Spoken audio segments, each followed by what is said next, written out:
Ugali.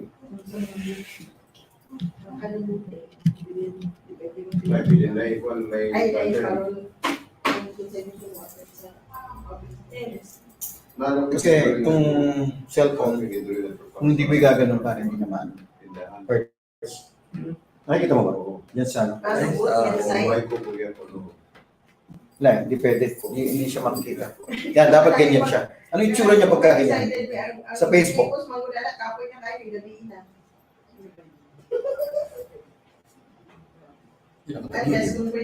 Pangit siya? Pag nakaganyan? Ha? Oo, di ba? Eh, para makuha to, tsaka dito. Pero maliwanag siya, oh. Kita-kita siya.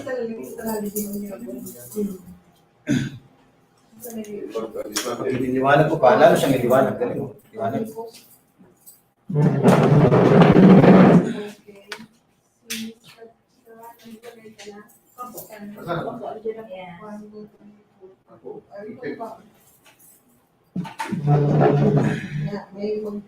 Yan. Hello guys, sorry ha. Si-set up lang po, hinintay lang po natin yung speaker. So, while you're there, hang on po. Parating na po sila. Siniset up ko lang po yung camera. Both in Facebook and YouTube. So, magandang gabi po sa Cayman and magandang morning po sa Pilipinas. Kumusta po kayo? Namimiss nyo ba itong pogi na to? Hello, Miss Vicky. How are you? I'm still waiting for them. I'm just setting it up. So, just hang in there. Hello, how are you? Yeah, I don't have a spotlight. But that's fine, right? If I go closer, you can see me. Huh?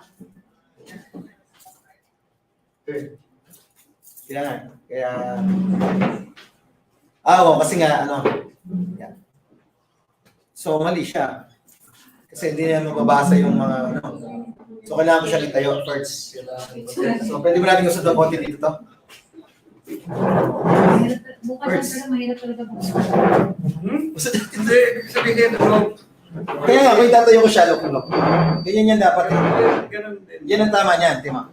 Pero, Pakita mo kung ano nababasa niyo. Good evening! Hello, ma'am. Mas good ka pa sa evening. So, okay na? O baliktad pa rin? Kasi nga, ano siya, no? So, dapat pala i-back camera ko. Back camera. Okay. Paano ba to? Yan, balik rin natin yung camera. Siguro yan dapat, no? So, babalik rin ko siya. Ano ko ngayon ito, babalik rin? Kasi doon ang meeting sila sa matin.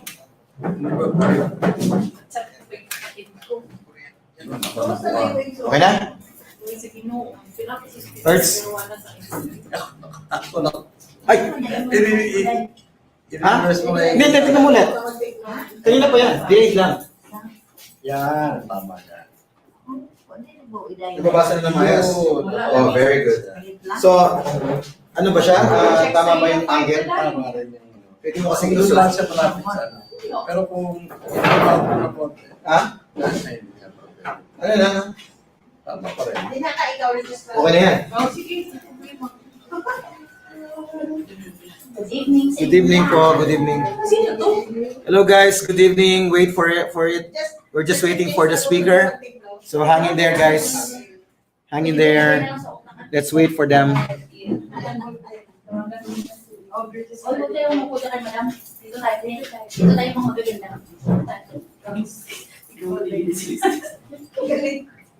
Ano ka? Hello!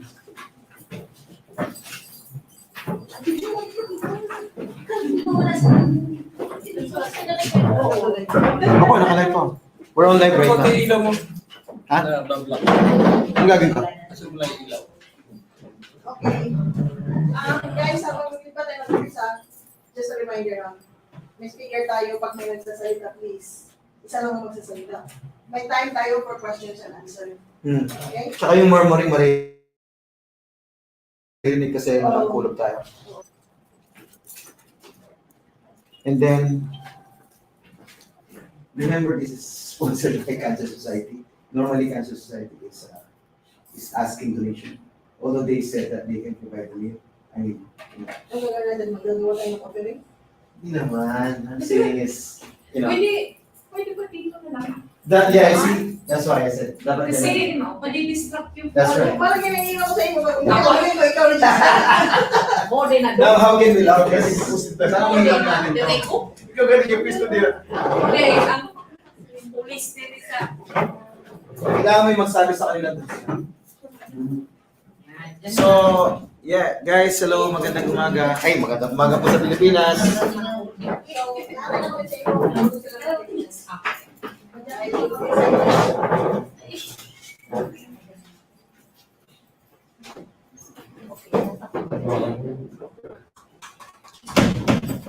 So while we're waiting for them, guys, I'd like to let you know that this is one part of the Cayman Bayanihan Filipino Community Educational Program.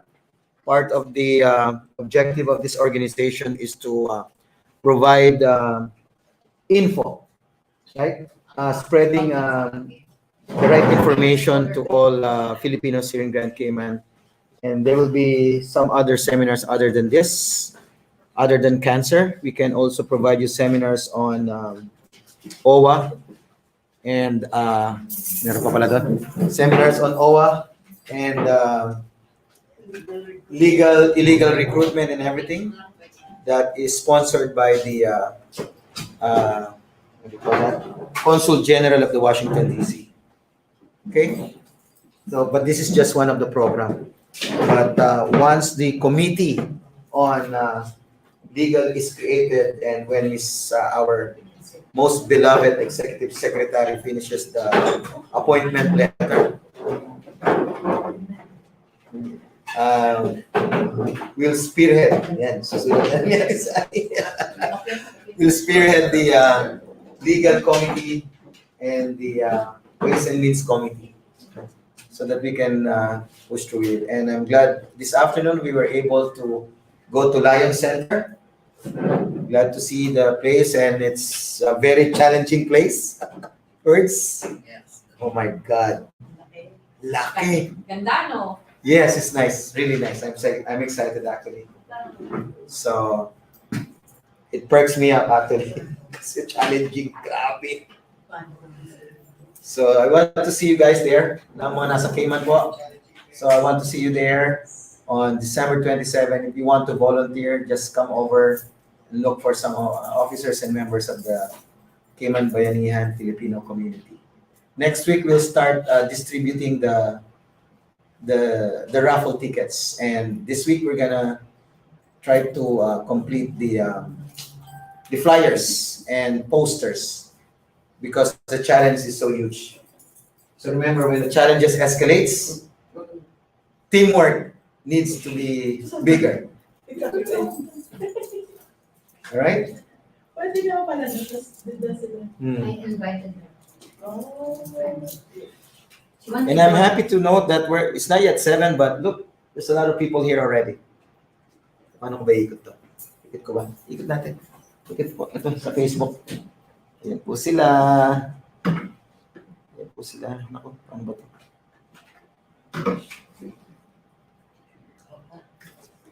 Ayun po sila. Ayun po sila. Ayun po sila. Ayun po sila, mga magaganda at mga pugi. Mga pugi. Ayan po. Ayun po yung pinakamaganda yung nasa sulok na yun. Ah, naku. Hindi, karangan natin. Oh. Correct. So, you need someone to... Alright. Or, Pwede sa naman. Meron ko muna siya habang wala pa yung speaker. Dito muna siya. Sino nakikita niyo? Nakikita niyo? Alright. So, wala pa ka security. Dito na.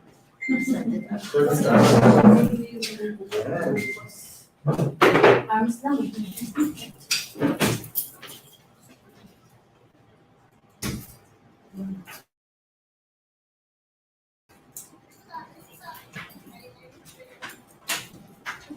Ayan. buksan.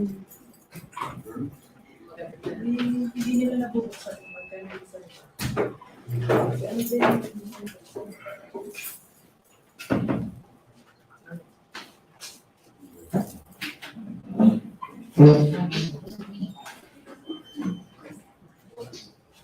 Diyan muna tayo mag-uwi.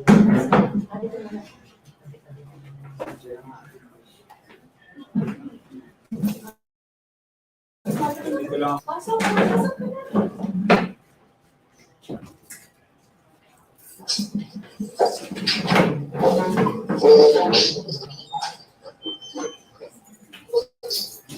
You want to join us? Okay. My friend. Okay, so join us.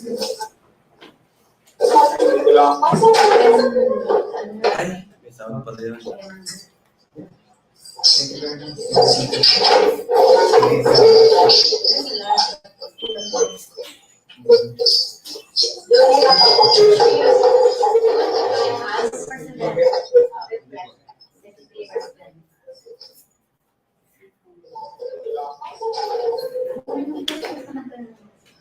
Yeah, sa YouTube yan.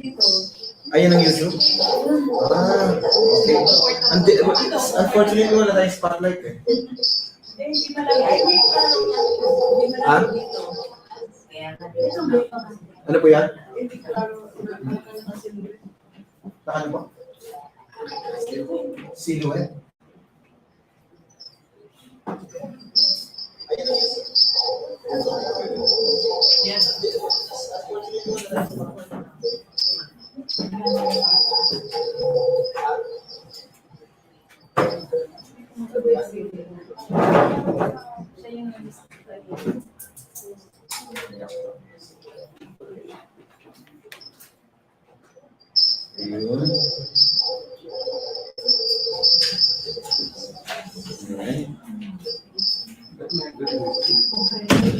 Alright.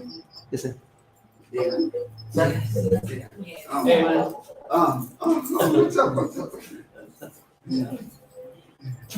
The doctor is actually doing the presentation. She's just a few minutes late. Okay, you're Mr. Kurt. Yeah. Oh, Dion, sir. Yeah, Ferdy. Yeah, The email. It's Gene. In the email as well. In the email as well. And these are all the members. Okay. Please meet all. Some more coming. Bye-bye. Some more coming. Okay. Okay. All right. Good.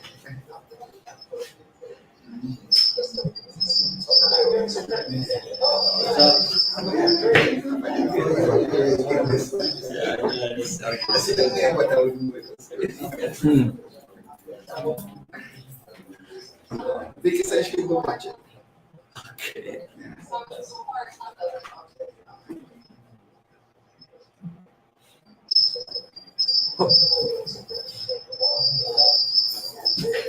Bakit delayed lang? Delayed siya.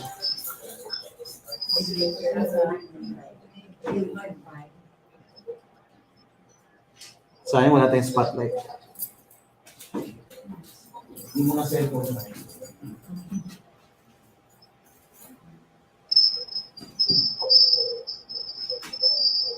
Sasingit kami naman doon. Lumabo ah.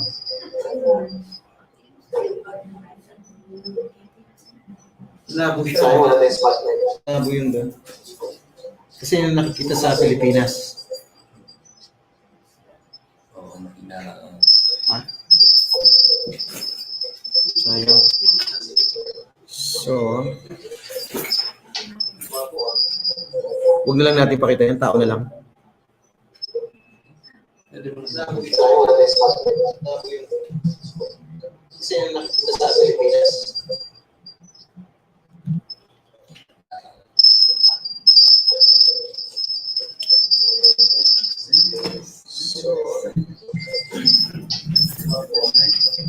Huwag na lang natin pakita yung tao na lang. Oh, this is from YouTube. You have also, I'll try the Facebook.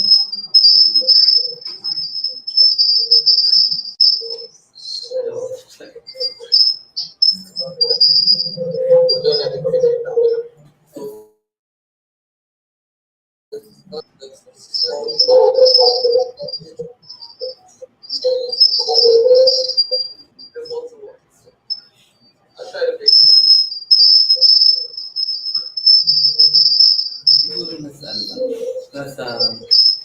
Doon. Pero dito malinaw. Sa YouTube. Kasi ikaw hindi. Malinaw ba sa Ito YouTube? si Belko. Ay, check ko rin sa YouTube.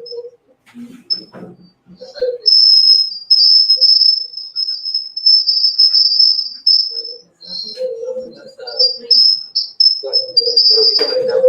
Kung doon ang speaker kasi maliwanag. Yung kasi yung problema natin.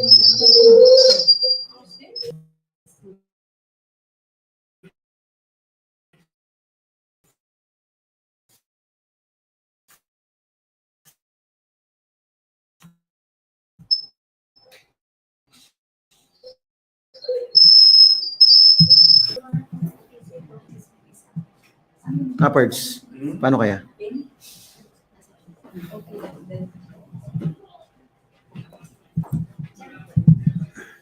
Laro pa rin. Hmm? Laro. Labo nga eh. Pero sa Facebook malinaw. Sa Facebook. Ah, Delayed na. late siya. Delayed lang. Kasi ano siya, ang tawag dito? Hindi siya naka-wifi. Kung naka-wifi sana, may wifi ba? Meron. Naka-ano ako, data. Wifi, yes, meron. Try ko. Sa center. Lipat ko sa, ano? Huwag lang gumamit lahat kasi nakikita yung ano. Okay. Ito tayo. Okay. Sandali lang po. Lipat po tayo sa... Ay, hindi. Mapuputol ka rin first. Okay. Sige, tuloy mo na. Ay, wala na ako dito. Okay. Sabi ko nga. Hindi lilipat din ako rito sa ano. Yung... Yan. Yes? Yung sumat-connect. Ha? Sumat-connect. Dyan? Okay na. Kasi mapuputol. Thank you. Ano nga ba yung gagawin ko? Tama ba? Back camera? Ganun?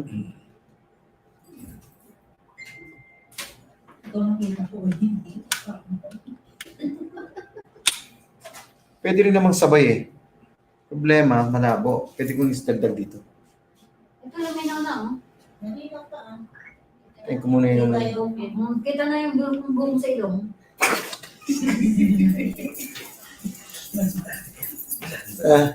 Pwede naman kasi sabay dito. Inalis ko lang kasi nga. May isa lang nakabukas.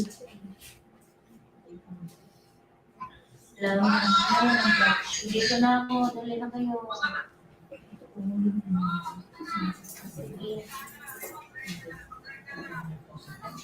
Nandito na ako. Nandito na ako kanina pa. Oo. Ayun na. Meron akong inagawa.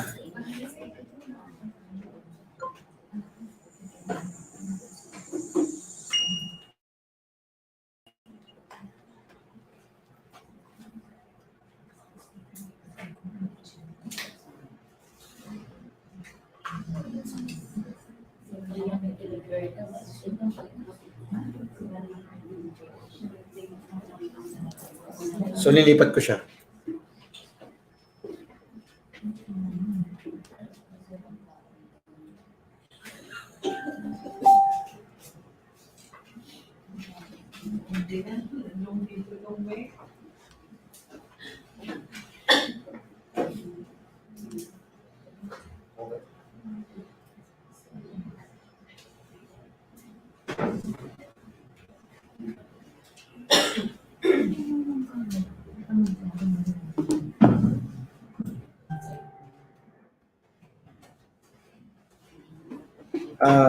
Nandiyan pa ba sa Facebook? Nilipat ko eh. Nandiyan pa ba sa Facebook? Nandiyan pa? Good. Para inaano ka rin.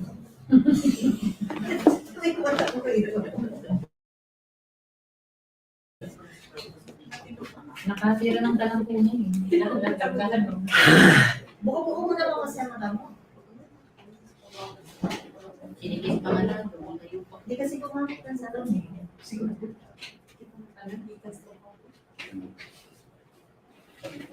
bago siya nila. Yan. Isip ko.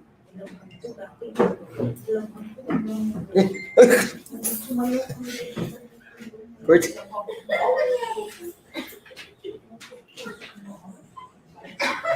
Dapat uupo pala dito yung speaker.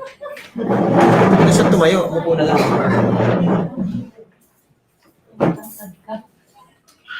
Dito na lang siya. He should, who's the doctor, by the way? Her name is Dr. Oh, she's a lady. Yeah. Okay. Okay, so the original doctor, Dr. Risk, he unable to make it this evening. Okay, he had So, cancer. Good, just kidding, just kidding. Yeah, so we have Dr. Grant. Mhm. Yeah, she will do it instead. But she's on her way. She's Okay. almost there, she said. All right. All right, guys, sorry. You want me to dance while waiting? Sure. Sure. What music you want? Commission, Mr. Ah! Oo nga pala! Budots? No, Dudong is here. Remember? We're not talking about singing, we're talking about dancing. Dancing, yeah. Dancing. Yeah, I want Dance natin, budots. no? Ate Em, si Ate Michelle. Celeste. Saan? Don't forget to subscribe, like, and share. Diba? Tama ba? Mas malinaw pala. Dapat pala nakaupo dito yung magtotok. So far. Alright. So narinig ako? Malinaw? Kahit naman hindi ka marinig. Hindi, narinig nyo? Narinig nyo? Eto. Oh. Nagsalita ka. Huh? Nagsalita ka. Hello? Mas malinaw pala. Oh, narinig. Dapat pala nakaupo dito yung magtotok. Okay, so clear siya. Alright. Langyan ko lang yung ball.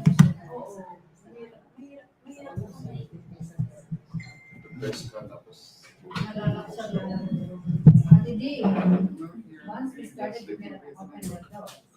But then the other door that's not open too. Open, just really hard to. Hindi, kasi may masay, ano siya maliit na okay. Yan. Malinaw pala. Very good. Kailangan may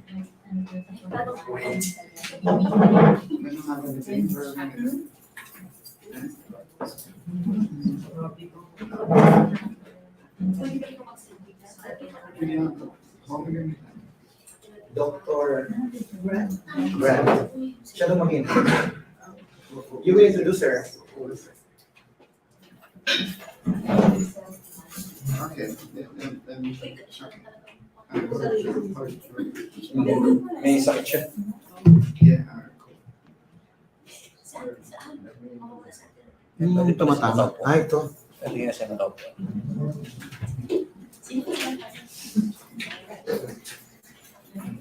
So I asked him a question. You will introduce her before she talks. Yeah. Yeah. She almost here. Okay.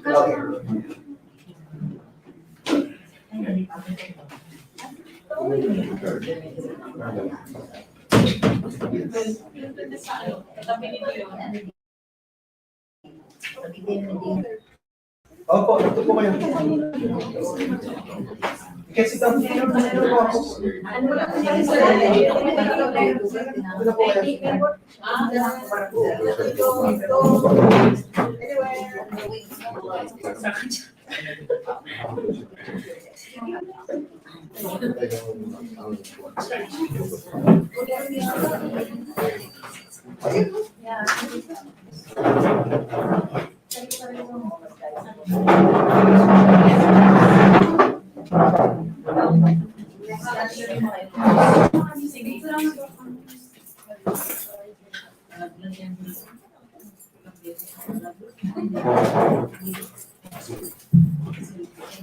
Ba't mas mukha po dito?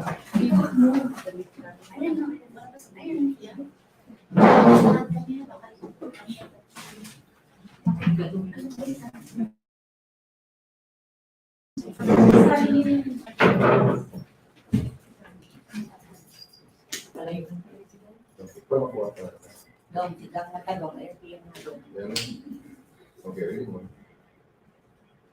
Ready, 1, 2, 3. Ang mag-weld ako, ani. Teka, teka, video ka. Yes. Video mo po yung video. Kami si Kanya. Sabi kami na tayo dito gusto mo kasama. Dali!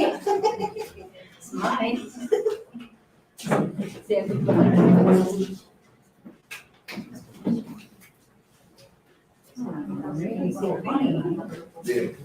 Ayun. Ang galing ko talaga.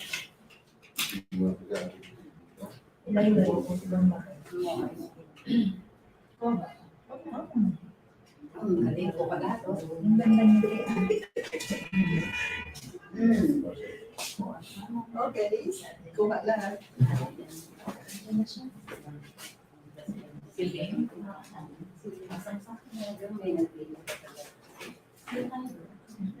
Ano mo ginisip ko? Inakan mo lang sa aso. Bata ka nawa. Sa isang saan.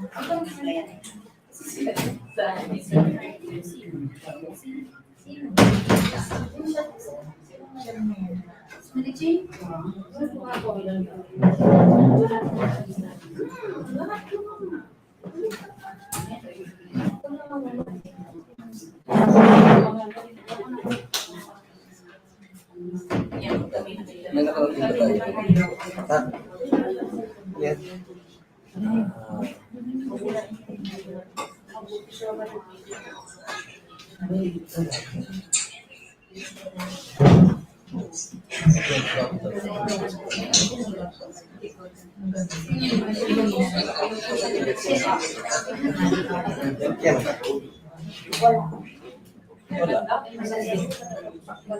Naku, nalolobat ako. Ha?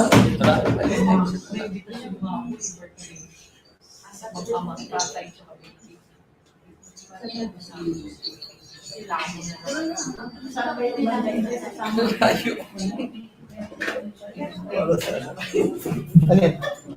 Laptop ang malolobat. Manulobat ang laptop? Wala. Meron! Meron yan! Nakita ko. Kapon. Ito meron sa kabila. So, di ba may extension tayo? Sino ba nakapagdala? Wala ko. Ilagay mo na lang yung friend. Gusto mo dyan, kung dalawa ni Wayne. Pero pala- Lamesa kayo. Dalawa yan. Pwede. Yan pa yung para may laman. Doon sa kabila. Ilagay mo lang ako sa post ko. Uy, Yes. Ako ba siya? single lang. Kasi napagay. May isang kayo bukas. Oh, nga pala, may exam bago lalabas. Yung mga bago sa quarantine.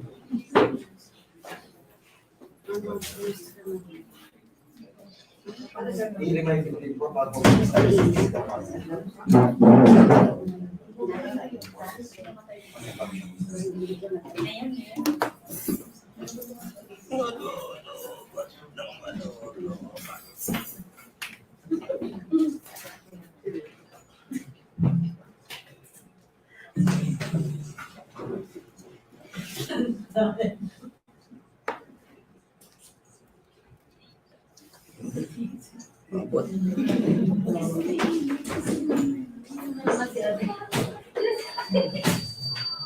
Kasi may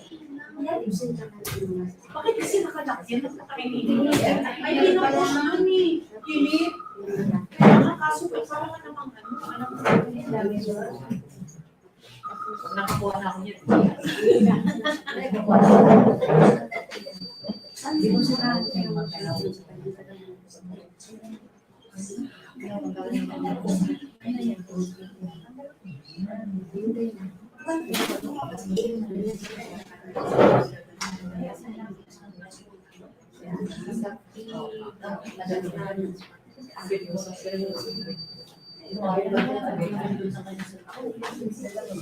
Ayaw nga pala ito. Sorry. Oo. Pinicture na ko. Sorry na ito. Tinagalaw kasi ang kamay.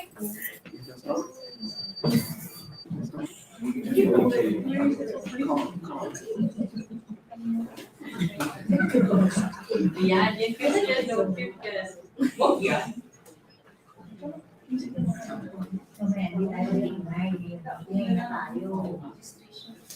Seryosohan ang nuli. Alright, so Plus you na ito, mukhang wanna introduce Chinikan Yeah. Is she coming now? Yeah.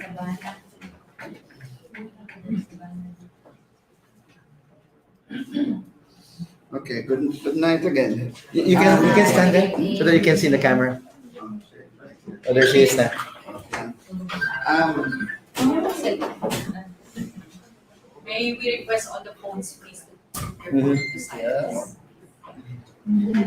Hello. Hello. How's everybody tonight? Good, thank you.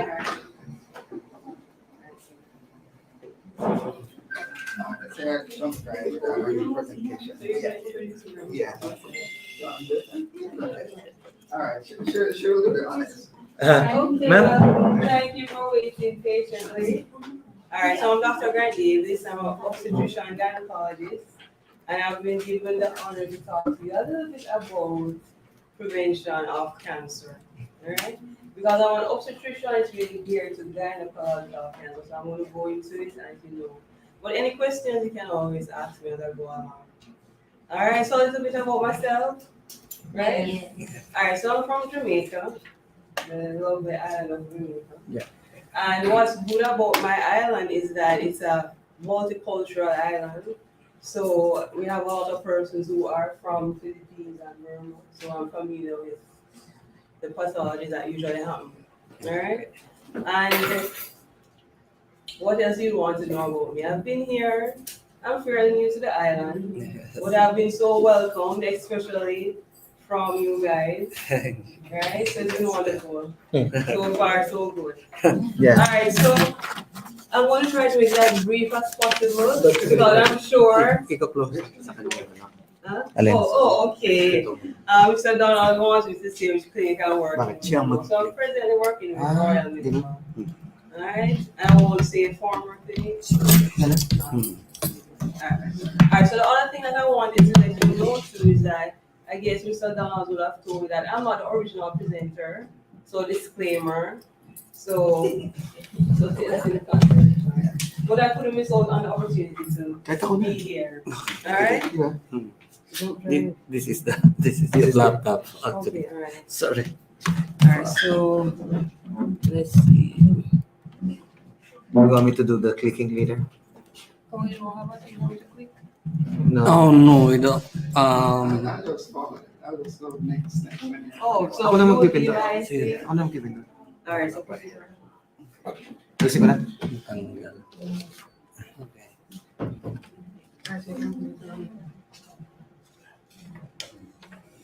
Okay. Yan. Alright, so Mr. Don, what video were you watching just now? No video. We're just looking at you. Alright, so go back to the first slide. Alright, so essentially, as I said before, I'll be doing the prevention of cancer, but I'll be doing a gynecological perspective. Right, and that's just my name and my qualifications. Can you see that? Questions? Alright, you can skip. Next. Okay.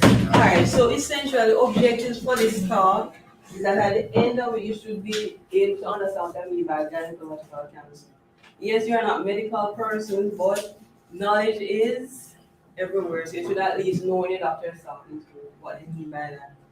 And then you should have an idea of the overview of prevention in these cancers. And then I'm going to give you 6 general principles for prevention of cancer, which is applicable to everybody at any level. Okay. Next. All right, so first of all, why have I chosen this topic, or why have we chosen this topic? Why cancer is very common in America. It's the number 2 most popular reason for death in America, only second by, as you know, cardiovascular disease. So it's very common. There's something that we need to know generally. 1 in 3 women will develop cancer. So I'm glad that majority, well, it's good that majority of you are female, so this is really applicable. Alright? We are also a part of it. Right, but you're also a part because you have wives and you have moms Yeah, and you yeah. have sisters, right? But 1 in 3 women will develop cancer in their lifetime, and 1 in 4 will die from the disease. So as you can see from that, 1 in 3 develop, 1 in 4 die. So the mortality rate or the chance of you dying from cancer is very high. Right? So this is very important. So of all the cancers combined, 12% is due to gynecological malignancy. That's a big chunk. Right? So that's why it's important that you guys have an idea of prognosis, alright? So moving on. I can always come back to do a meal cancer presentation. Alright, so prevention is very geared to screening. Alright? By screening I mean that tests to pick up any changes that may lead to cancer. That's essentially what screening is. So we're looking at persons who have no symptoms and we're doing a test to see if they have it. Kind of like the COVID screening. You don't have any symptoms, you're asymptomatic, but we're looking for anything that we could pick up could say that you're at risk of getting cancer.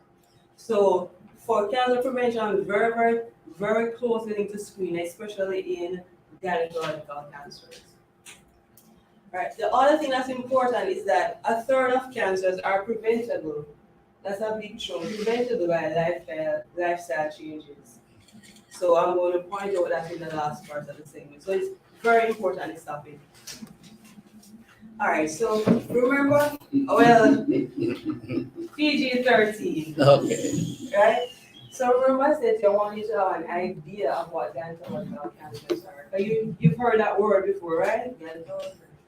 So essentially, at one point, as long as we want to go up there.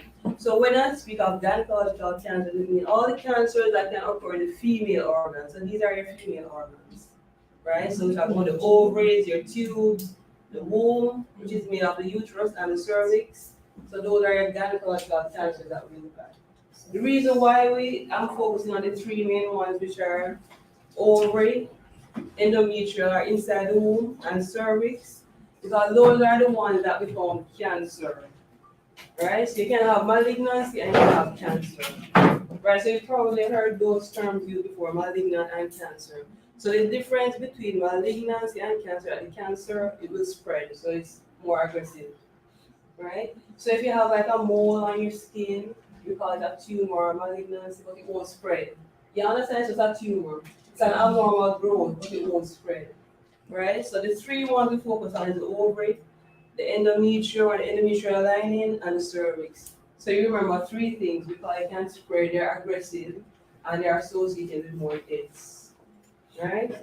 So the gynecological cancer we're focusing on ovary, endometrial, and cervix. You know, so when you leave this presentation, you can go and talk to your friends and say, I know gynecological cancer and so on and so on. Alright? You should be well educated in that. Alright, so this is just to show the position of the gynecological cancer, so you have an idea as to where they are in relation to other things. Alright? Skip.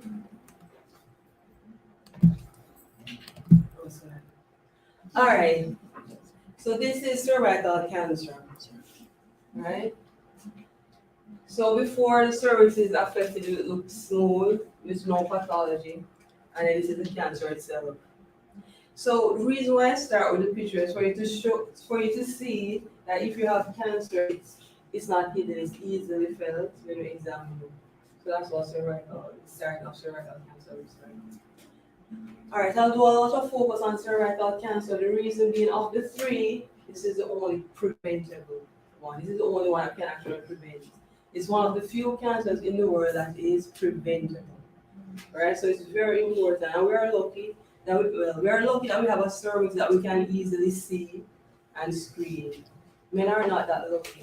Because the prostate would be similar to the cervix in terms of mortality and incidence, right? So we're looking in that regard. Right? So cervical cancer. Alright, so let's move on. We'll tell some more about cervical cancer. So it's the second most common cancer worldwide. That's very significant because only women can get it, right? So you can see how important it is. It's only second to breast cancer, right? So in the Philippines, based on the statistics, breast cancer would also be more than cervical cancer. It's about 30 plus percentage. versus cervical cancer, which is in the 10% range. So in my country, cervical cancer is higher, 17%, but breast cancer is similar to in the Philippines. All right, so cervical cancer is very common in developing countries, right? So Jamaica would classify as a developing country. So it's higher, right? And it's a major cause of death, right? So I say to my patients all the time, for cancer that's preventable, it shouldn't be causing so many deaths. So it's preventable. We know how to detect it, and I want to go into it, right? All right, so the Jamaica Cancer Society, and we have the Cayman Cancer Society, integral in helping in prevention of cervical cancer. Why? Dissemination of information. People must be educated, right? So even though some persons are still not aware of how you screen for cervical cancer, but everybody in here knows, right? I want to go into it, but everybody in here knows how we screen for cervical cancer? Or we try to pick up? No, not yet. Right, so that's why the Cancer Society and affiliates like myself and Mr. Dons want to help to educate. That education is very important. If we don't know how to screen, we won't pick up, then we can't treat, and then we end up in the same cycle, cervical cancer. All right, so just showing you some statistics. Remember I told you Philippines are about 10 per 100,000, the US is 7, the UK is 8.5, so you can see the differences. And in Jamaica, 17.4, so it's higher. Right, so education, screening, very important. All right, so I just wanted to show you also the burden of the disease in terms of, deaths. If you look, I'm just using Jamaica because I'm from there, and it's similar to other developing countries.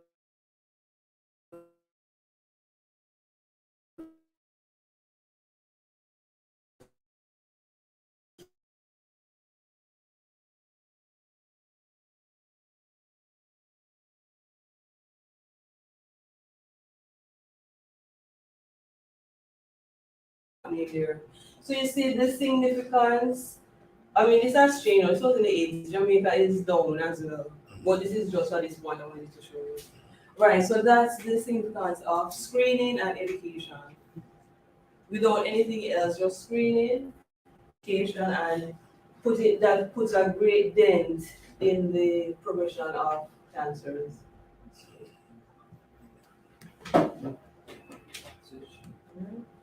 So I just want to show you the significance, right?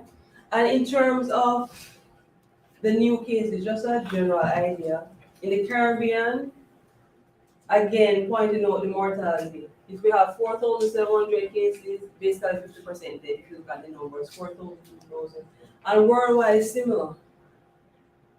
Can you see?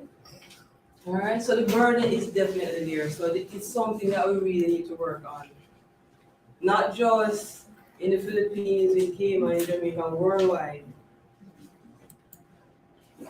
All right, so screening. So I'm going to tell you about screening. So the traditional screening for cervical cancer is pap smears. Right, so everybody knows. So the traditional screen is pap smears, which you can do two ways. You can do your usual pap smear with a brush and slide, or you can do what we call liquid-based cytology. Right? Both have been shown to have the same in terms of predicting cancer, same predictivity and sensitivity. So if you have sensitivity, meaning if you have abnormal cells, it will pick it up. And if it picks it up, the probability that it's a true pickup is what we call the specificity. So both of them are high.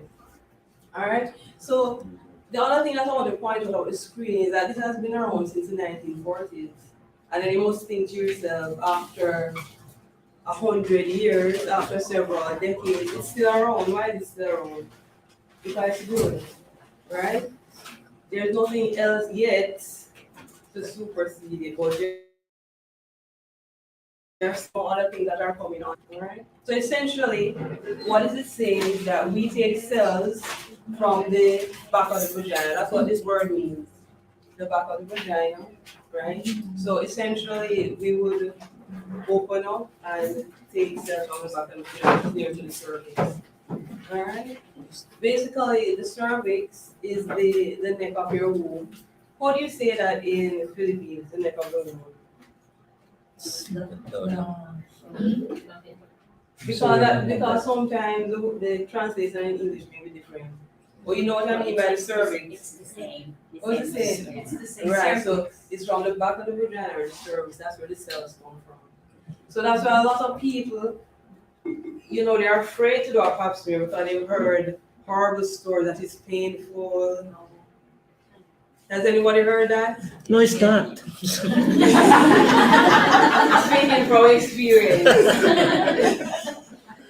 But some people are afraid to because they hear that we have to open the vagina and it's painful. No. But it's not. So when we study the patients thank you, so I'm not nice. So anybody not behaving themselves. Good. Right. So in our country, some persons are afraid to do pap smear because that's part of the rumor, but it's not. So you can hear from us, and we're doing other things to make it more comfortable. All right. It's been around from the 1940s. It's cool. All right. Next. No, I have to use this. Yes. All right. So I'm just reiterating the fact that the screening we use PAP, and now in addition we have what we call the HPV test. All right, so HPV. We don't have any prizes for anybody. Right, it's early. All right. So How's it like? anybody knows what the HPV is? That's my answer. Anybody has ever heard about it? Human Human. You know when the prize for her, so she was win the prize if you had a prize. So HPV is a human papilloma virus. So in addition to the pap smear, we check also for HPV. Alright? So these are the two arms of prevention of cervical cancer: screening and HPV vaccine. Alright? So I'll tell you a little bit more about HPV and why it is that way you check for HPV. And of course, the famous HPV vaccine. Alright, so it's all about vaccine these days.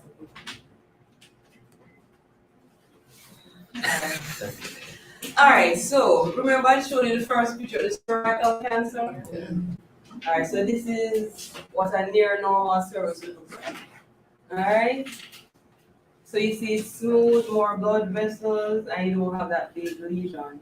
So essentially, when we're doing the pap smear, we are going to see the cervix, and then we use a spatula. This is an olden version. We have a brush now that we use. But essentially, just to show you, this is a side view of the cervix. So the cervix is like a cylinder. So we've cut it, and you're seeing the side view. So essentially, we want to go into this small hole and essentially move around, get the cells. So that's what the pap smear is doing. It may sound graphic, but it's really not that painful. All right. So why we continue to use this cervical cancer screen is because it really affords us protection up to 85%, because it will reveal to us abnormalities that may go to cancer. And as I said to you before, our sensitivity and specificity is very high. So it will detect it, and what it detects is true, essentially. Because a screening test can detect something, but it can have what we call a false positive. Alright, so it's a good screen. Alright, so don't be burdened by the big words, but you still need to know it because this is something of prevention. Alright, so cervical intraepithelial neoplasia. Essentially, those are the abnormalities that the pap smear will pick up. So if you can't remember the word, just remember that this, in short, CIN, is the abnormalities that you pick up on pap smear that will say, hey, you're at risk for cervical cancer. So you don't have to remember the big word. You can remember CIN, or you can just remember the abnormalities before you pick up cancer. We call it pre-invasive disease or pre-malignant lesions. Alright? But I want you to understand that there are different stages, so we're not just doing the pap smear and it's a one shot for everybody. Everybody's different. Alright? So essentially it's showing 3 different stages, and you can see it for yourself. So that's what I showed you. You can see the difference from the one I showed you before and the changes here. Right? However, pap smear is microscopic, so it's not just looking. You're actually going to get cells, and the cells will tell us the abnormalities. Right? That's as much as you really need to know. The other things would not be necessary for you to know, but your doctor will need to know. Right? What you need to know is that there are abnormalities that may go to cancer, and your doctor can do your pap smear and pick up these lesions, right? And depending on which grade you are, you'll get different treatments. For instance, if you're at this grade, which is nearer to cancerous lesion, the doctor will want to do something called colposcopy, which is basically a special microscope that we put on the cervix with some other chemicals to give us more information, right? But it's very important for you to understand this, that this is how we can prevent cancer. That if we pick this up and we remove it, then essentially we remove all the abnormal cells, so essentially you are cured, right? So that's why cervical cancer is so, I'm so passionate about it, because we can cure. We can cure these lesions, we can remove it, and that's it. You go on and do your pap smears and you're good. You understand? If you have CIN1 now, a lower abnormality, you can repeat your pap smears. Sometimes these lesions are caused by the human papillomavirus. Alright? So the reason why we screen so well in cervical cancer is that we know and we understand that the human papillomavirus is the cause of cervical cancer. Right? We understand how it works. Right? So that's why as a part of the prevention, we screen women for HPV papillomavirus. But not everybody gets screened at the same time. Right? So what happens with human papillomavirus is that it infects the cells in this area.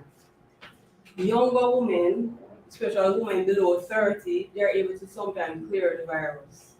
Right? So in terms of screening you for HPV, we tend to screen women who are above 30. Right? Because as you get older, what happens is that your immune system is not as strong. So you're less likely to clear these viruses. Alright? So everybody understands about HPV?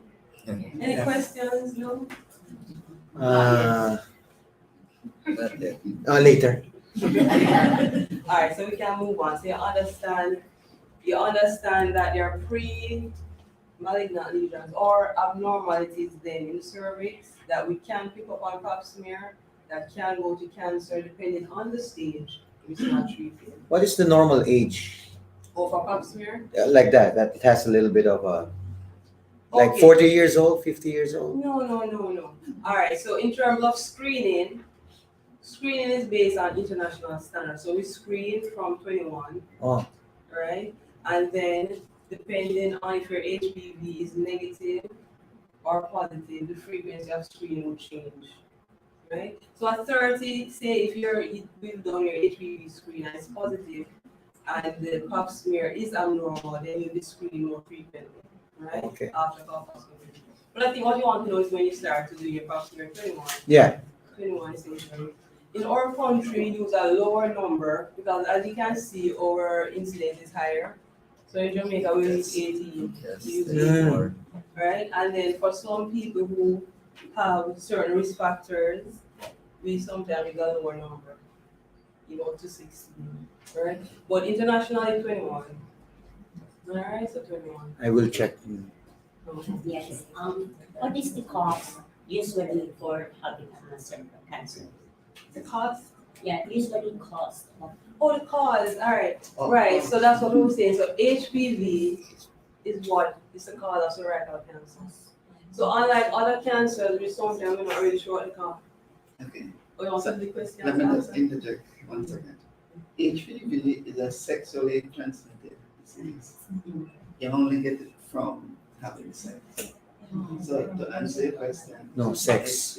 Oh, that's what. Yeah. So we're gonna go into it. Yeah. Probably I asked you guys to Aware, ask more. everybody. Right. But alright, right. Yeah. Right, so that's one of the risk factors. Alright, so since you're there, kind of intro. Alright, Good so boy. so one of the risk factors for cervical cancer is early onset of sexual intercourse. So if you want to prevent cervical cancer, if you want to go to the end, guys, it's prevention. What is the easier then? And to prevent cervical cancer, it will be abstinence, condoms, right? Or if you're having sexual intercourse with a partner, then it should be one person to one person. Yes. How about eventually ladies using feminine wash, feminine napkins and everything is not. No. Abstinence, barrier protection, HPV vaccine, starting sex at an older age. I haven't determined when an older age is, but we say definitely after 16. Right? Because what you want to do is you want to decrease the amount of HPV that actually gets to your cervix. Right? But we want to go into it again later. But this is prevention. Mm-hmm. Okay, well, so this is the liquid base I thought I was telling you about. Similar to the cup sphere, just a different technology. I just wanted to mention it. Or we can move on. Alright, so we actually spoke about this slide before it came. Essentially the link between HPV and cervical cancer. Alright, and we know this from studies because when you study cervical cancer samples, we can find the HPV DNA in all of the cancers. Alright? And what we find is that cancer will develop about 5 to 30 years after a primary infection. So it means that, so that's just saying that there's a close association, there's definite association between the infection, human papillomavirus, and cervical cancer. Alright, since you mentioned it, I just want to say a little bit more. There is a version of cervical cancer which is not associated with HPV, right? But this is the most common one, right? But we won't go into the details of that, right? So if you want. Because they've identified cervical cancer in persons who've never had sexual intercourse. Essentially, when they study nuns, right? But that's very rare. This is what's most common. All right. So if you don't want to get cervical cancer, you can. Thanks. Essentially, you'd want to not have HPV infection, right? All right. So in terms of the HPV, the human papillomavirus, not all the human papillomavirus are going to cause cervical cancer. You have some that may just cause warts, right? So the ones that are most common is HPV 16 and 18, but there are low risk ones, right? Human papillomavirus also is not only associated with cervical cancer, it can be associated with oropharyngeal cancer, anal cancer, right? So in screening for it, it will help with the other cancers, right? So, all right, so the prevention, going over it again, is that you want to limit your exposure to HPV. So you use a barrier, which is condoms, and you want to, as I said before, later age of first sexual encounter, then you want to be monogamous. All right. And then the HPV vaccine as well in terms of prevention. Okay. Monogamous is one partner. Huh? What is monogamous? Yeah. Oh, monogamous meaning one man to one woman all the time, from the beginning to the end. Okay. All right. So the more partners you have, the more exposure you'll be to the HPV. Because one person may have one type of HPV, then the other person may have the 16 and 18. That's the cause of cervical cancer. Right? So, in terms of the vaccine, the one that's most effective now is the Gardasil 9. And essentially, you get 3 doses for persons who are interested in the vaccine. So, the vaccine was created really for younger persons, that when you're 9 to 13, the whole idea is for you to build up an immunity, right? However, because of the growing demand, they've actually extended the age. So you can actually get it to whatever age you are. Even up into your 50s, you can still get the vaccine. However, you have to know though, as you get older, your immune system wanes, so the effectiveness of the vaccine also wanes as you get older. So it's still more effective in younger persons. All right, so the other thing that most people ask too is, about the studies.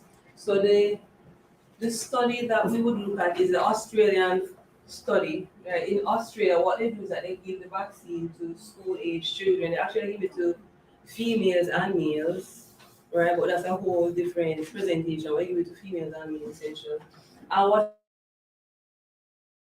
has been shown is that cancer is actually decreased. So we know that the vaccine works. There are still more studies that we would need, but we know so far it works. In terms of side effects, well, most people are worried about side effects. There haven't really been any reported deaths, right? But there are some anecdotal stories of Guillain-Barré syndrome, but apart from that, they're essentially safe. Right? All right, so that was it for cervical cancer. So I'm gonna let you answer the questions. For the other cancers are in terms of prevention, there's not much for those other ones with cervical cancer in terms of the gynec cancers. So you could ask me questions now on cervical cancer, then move on to the other cancers with ovarian, then endometrial, then we do general. Alright, or you could write down questions, because we have, sometimes we ask a question and it's already in the presentation. So you want to write down your question until the end? Yes. Alright, and then you can go back. Alright, so ovarian cancer. You remember where the ovaries are? Those are your two, the women. Those are the organs that produce the eggs that will make you fertile, right? Your ovaries. Some people call them eggs, right? Alright, so the importance of ovarian cancer is that it makes up 4% of the cancers, and new cases arise 190,000 per year, so we have a good number of cancers, right? They tend to be higher in the US or the Northern Europe area, so we tend not to have much in our region, but we still need to know. But it's low in African and Asian countries. Alright, but what's important about ovarian cancer and why there's a lot of research on it is that it's one of the most lethal cancers, right? And the reason is that one, by the time we pick it up, it would have already spread, right? Unlike other cancers where we can pick them up early, like cervical cancer, we can pick it up before it even reach a cancer stage. So I wanted you to contrast this with cervical cancer in that there are not many, there are actually no international screening for ovarian cancer. All right. Huh? No, CMO. All right. So we're gonna talk about that. All right. There's no internet. That is very effective. So the screening for cervical cancer is very effective. Meaning, if you pick up CMO, you can treat and that's rid of it. But it's not the screening that Donald mentioned is not. I want to talk to you about it a little. The CA-125 on ultrasound. I wanted you to see what stage 3 ovarian cancer looks like. See, essentially, it's already spread outside. It's spread outside the tubes everywhere. So this would be the lesions. So that's when we usually pick it up. It's already spread, essentially. Right? It's important to note that. So that's because the reason why it's deadly is not even because of how the cells act. It's similar, cervical cancer will act the same way, but it's because we can't pick it up earlier, so we can't do much. You understand? Alright, so you can switch. Alright, so this is why ovarian cancer, this on the first slide, it tends to occur mostly in older persons as well. That's when we pick it up, but it's already spread and we can actually see something on the ultrasound. So we have a lot of deficiencies in our knowledge. It's not like cervical cancer where we know how HPV behaves, we understand what will happen if there's CI1, we have a lot of deficiencies, so it's hard to screen. So there are no what we call precursor lesions or pre-abnormalities that may go to cancer that we can pick up. Alright, so you can see. Alright, so what Mr. Don was talking about was the CA-125. Alright, so that's a blood test that we do, but we do it in conjunction with the ultrasound. So we tend to do it together with an ultrasound. And it can give us it will predict to some extent that there's a possibility that you may have ovarian cancer, but predictability value is very low. It's not like a pap smear where we scan through, we know we definitely have to act.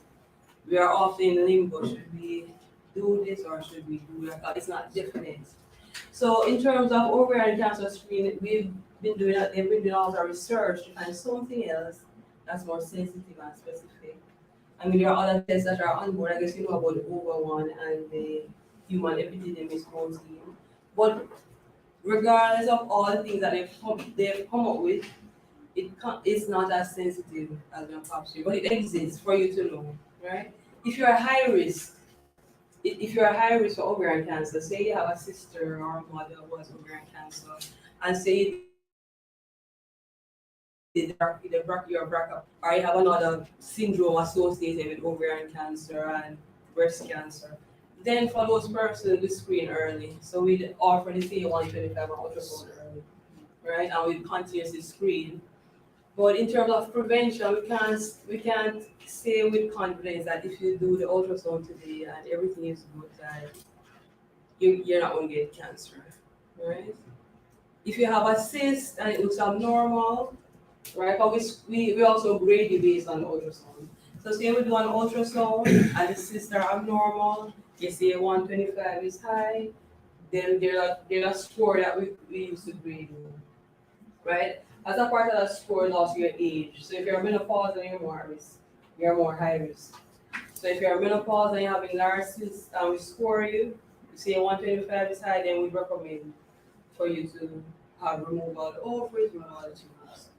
Right? But still, it's not as sensitive or specific as a screen used as Pap-smear is not. You look perplexed.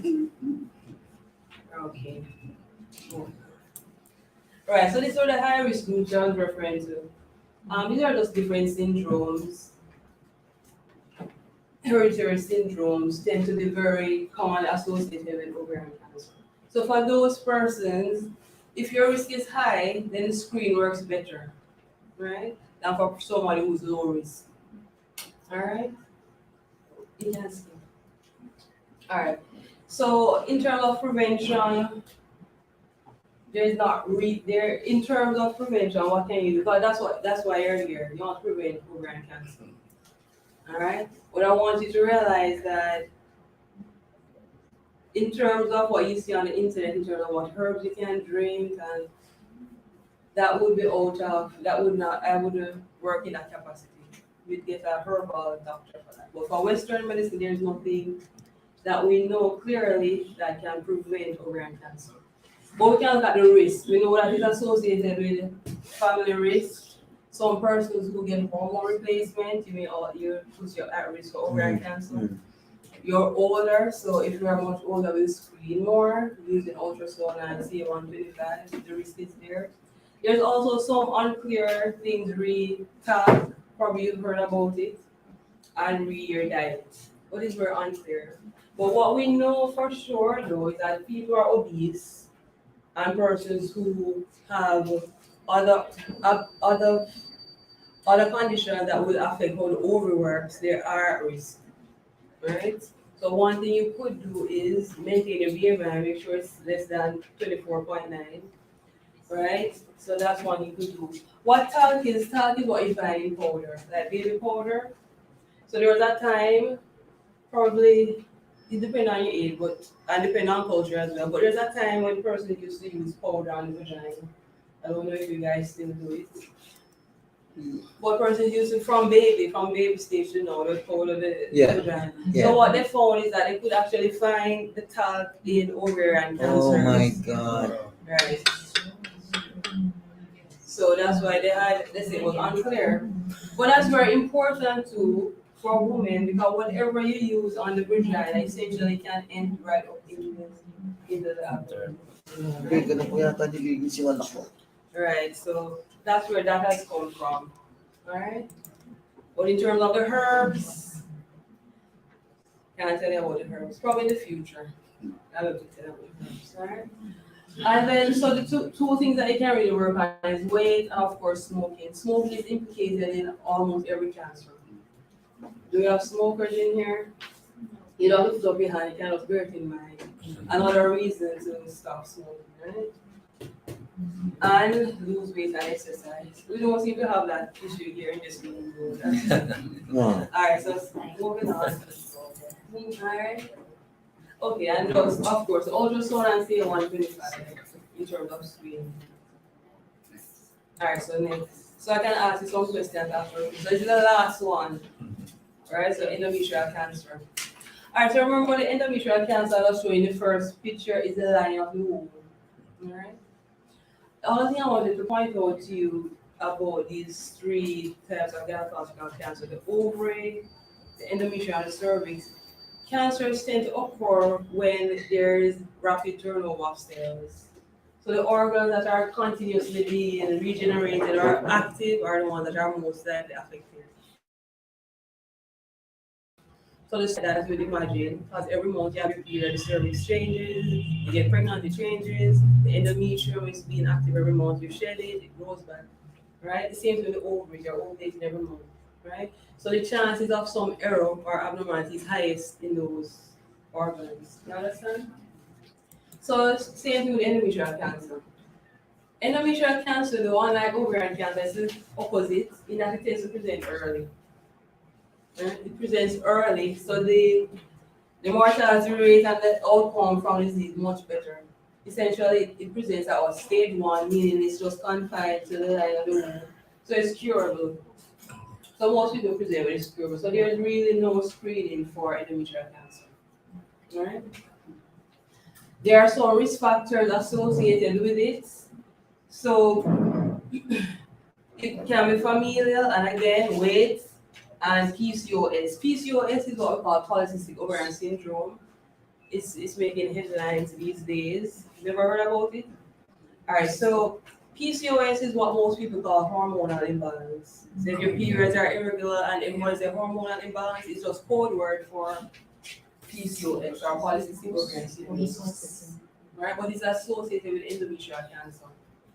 Alright, so the other reason why there's no definite screen for endometrial cancer is that it's really, most people tend to be asymptomatic, right? And when they present, they usually have some bleeding. So when they bleed and we sample the endometrium, we don't consider it screening, we're actually making a diagnosis. Remember, screening, we're trying to pick it up before anything happens. Right? Alright, so as I said, the prognosis is very good. It tends to occur in an early stage. So most people not worried about endometrial cancer. The major worry these days is ovarian and right? Alright, so it's not warranted because the risk is low. Alright. However, the same syndromes that I mentioned for ovarian cancer, if they have that syndrome, they're screened. Alright. But these syndromes are very rare. And how do we screen? We use an ultrasound where we check how thick the line of the womb is, and then we can sample it. We can also do something called hysteroscopy where we put a special camera inside the womb to look for abnormalities. Alright, but these are in high risk patients, essentially there's no screening. And in terms of prevention, the prevention would be right. We essentially look at the risk factors and we try to modify the ones that can be modified. Diet and exercise are something you can do. So if you're sedentary, meaning if you're in a job where you sit down all the time and you gain lots of weight, no exercise, those persons are more at risk. You can change the diet, high fat diet, high sugar diet. Yeah. Family history can't really change your family. You're born with them, whether they're good or bad. You're born with them, right? People who are at risk too are persons who they've never had any pregnancies, right? They're at risk. The reason is the same as I told you before. If you've never had any pregnancy, it means that the line of the womb is always working, no time to rest. But if you've been pregnant, you get 9 months of rest. Pregnant 10 times, 9 months times 10, rest. Right, so people who've never been pregnant tend to be more at risk. If you had radiation for any reason, say you had bladder cancer, you had radiation, of course that puts you at risk if you see this area. Alright? If you have a lot of menses number means your period, your monthly. If the days between your periods are smaller, it would mean that the endometrium is working more. So persons who have multiple periods or shorter duration of periods tend to be more at risk. Alright, PCOS as well. Alright, so in terms of preventing endometrial cancer, diet, exercise, And if you have PCOS, you get it treated. Abnormalities in menstruation, you get it treated. You come to your gynecologist at Royal Medical. Alright, so you can. Alright. And diabetes. Diabetes type 2. You know what diabetes type 2 is? You know what diabetes is? Yes. Use the same word in Philippines. Yeah. But in our country, we say sugar. No sugar. Yeah, you have sugar. Sugar. But what happens with diabetes type 2 is that it's closely associated with PCOS. Alright, and persons who have it are also at higher risk of endometrial cancer. I'll use this to point out sugar, to point out that in general, cancer cells love sugar. Right? And we can see that in tests in the lab, where we actually use it to image cancer cells. So we can add radiation to sugar. For instance, if someone has pancreatic cancer, we can radiolate the sugar, give it to the patient, on a PET scan, we can see the pancreas. Pancreas is the organ that deals with the breakdown and the management of glucose. And we can see it light up, right, when there's pancreatic cancer. So just to point out, the sugar, which I'm going to talk about a little bit after. You look perplexed, you love sugar, right? Alright, so in summary, for the gynecological cancers, screening of what we call pre-malignant disease, meaning the CIN1, 2, and 3, is well established, and that's the backbone of combating cervical cancer screening. And in the 3 gynae cancers, before you click, anybody know the 3 gynae cancers that we spoke about? Cervical, Ovarian cancer,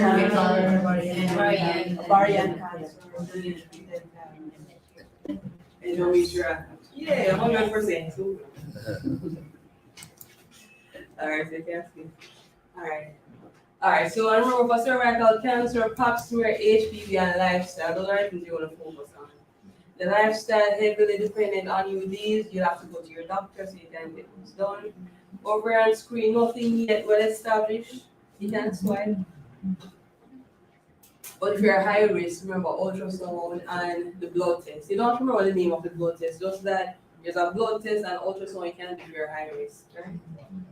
And endometrial, none. But if you're postmenopausal, meaning your period stopped for a year and you start having bleeding, you need to go and see a gynecologist. And then you have to get sampled, okay? Alright, so sweet. Alright, so we spoke about this. You can skip. Alright, so this is just speaking about the screening program and ovarian screening, which are basically alluded to already. So we can skip. Alright, so just something for you to remember, because mnemonics are good. So you can remember what to do. I just want to give you a general approach to cancer, in general. I'm a gynecologist, but I want you to have an idea of what can you do overall to prevent cancers.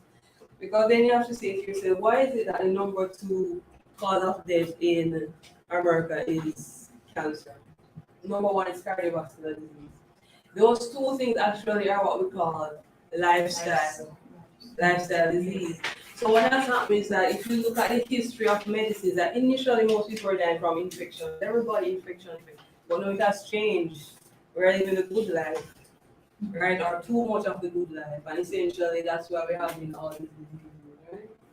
So one famous man said, I think it was Aristotle, on your plate, 1/8 of what you eat is what will keep you alive, but the rest will keep Royal Medical alive. Right, so essentially, a lot of what we're taking, we don't need it.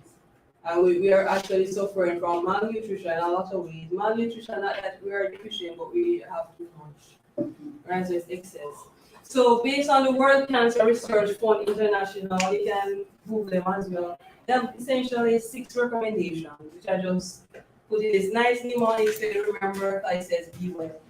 Right? So you can remember what 6 other things that you need to do.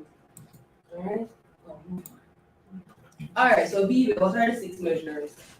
Alright, so B is breastfeed. Alright, they're not in any special order, just in the order for you to remember. Alright, so breastfeed, what has been shown is that these recommendations that they've made they know that it's associated with certain risk factors for cancer. So B is breastfeed. W is weight management, which I've said over and over. It leaves you know that one. Whole foods meaning grains, legumes, vegetables, not fully starched, fiber, right? And then exercise and limit the good stuff that you like, fast food, red meats, Wendy's. processed food, and of course limit what you like, sugar. Alright? So let me just talk just briefly about it, but I want you to memorize this. So you can say to yourself, Well. am I being well? Am I taking care of myself? And another little thing that I add, So I have to my breastfeed. my extra thing is sunlight and relaxation. Right? So that's like that's not top of the key. Alright? Yes. Limit. Alright, so skip. Will Alright, breastfeed. so the B. So breast. So we have mothers in here. I don't want to see your hand up. But we have mothers in here. Yes. Right. Alright, so I guess your mother before us with the importance of breastfeeding, right? Well, now you see it's helpful in prevention of cancer, namely breast cancer. Alright, so usually what the World Health Organization recommends that you breastfeed for at least 6 months, right? And you can go for 2 years, right? But as the baby is older, of course, you want to supplement with other food, but it's been shown to be associated with protection of the breast, alright? So breastfeed, alright? So because a lot of young people know they don't want to breastfeed because of the changes in the breast, but if it's going to be protective to you, it's something that you want to do for at least 6 months, alright? Alright, so so these are the whole foods. So it's not just eating fruits and vegetables, right? We want fiber. So you need at least 30 grams of fiber and at least 400 grams of fruit and veg each day, alright? So in turn, how are you going to quantify 30 grams? So in other words, you want like a cup of fiber. So what's good now is that everything is on the internet, right? So you can actually, if you want to eat something, you can actually Google it and can tell you how much fiber expected, so you have an idea. You just need to remember the approximate numbers. Alright, so the take home from this is that you really want non-starchy vegetable. Right, so too much potato is not good, that's mostly starch. You want fiber. So what happens is that if you eat vegetables with high fiber, your body can't really break down all of the cellulose. Right? You know, we weren't really meant to eat all that fiber, but it's helpful. But it helps in absorption, flatulence, fat as well, fat absorption. So you need more fiber. That's what I wanted to take away from this. Right? What happens is that we know that a high fiber diet is associated with a decreased risk in colorectal cancer. Right? As you would imagine, because if you have more fiber, you go to the toilet more often instead of all that waste being saved up in the rectum. Alright, so you need more fiber. So whole foods, real foods, not, you don't want foods that have minimal amount of fiber. Because fruits are good, but remember they're also high in sugar. Alright, so you want to modulate how much that you take. Alright, so the other W is your weight, which we've spoken about over and over. You have to modulate your weight, alright? Which, as I said, we don't have that issue here. But because the food is so sweet, and the Wendy's is so good, a lot of people, it's really hard. But if you can maintain your weight throughout between 18.5 to 24.9, that's essentially a safe food. Alright, in terms of your BMI, as I said, it's all on the internet. You can calculate your BMI. They are all calculators on the internet. You put in your weight, put in your height, and you can know what BMI you are. Right? So you have a goal to aim at 18.5. Right? If you can't make that, at least try for 21. Alright? So you want to avoid a lot of weight gain during your adult life. I mean, it's for a person who had children, you want to gain a little bit, but you want to still maintain a steady weight as possible. Alright? So, alright, so E is for exercise. right? So exercise is not only associated with decreased risk, but it's also associated with increased mood, right? When you exercise, there are so many benefits. You could have like several lectures on exercise. But what happens is that when you exercise, you release something called endorphins. Right? Endorphins are our own little hormones, our own little booster hormones. So some people they actually exercise to feel good because endorphins are released.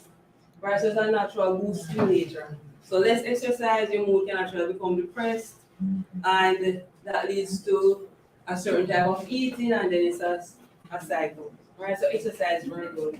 All right. The other thing that most people don't know, but the mothers may know, is that movement or exercise cause the bowels to become active.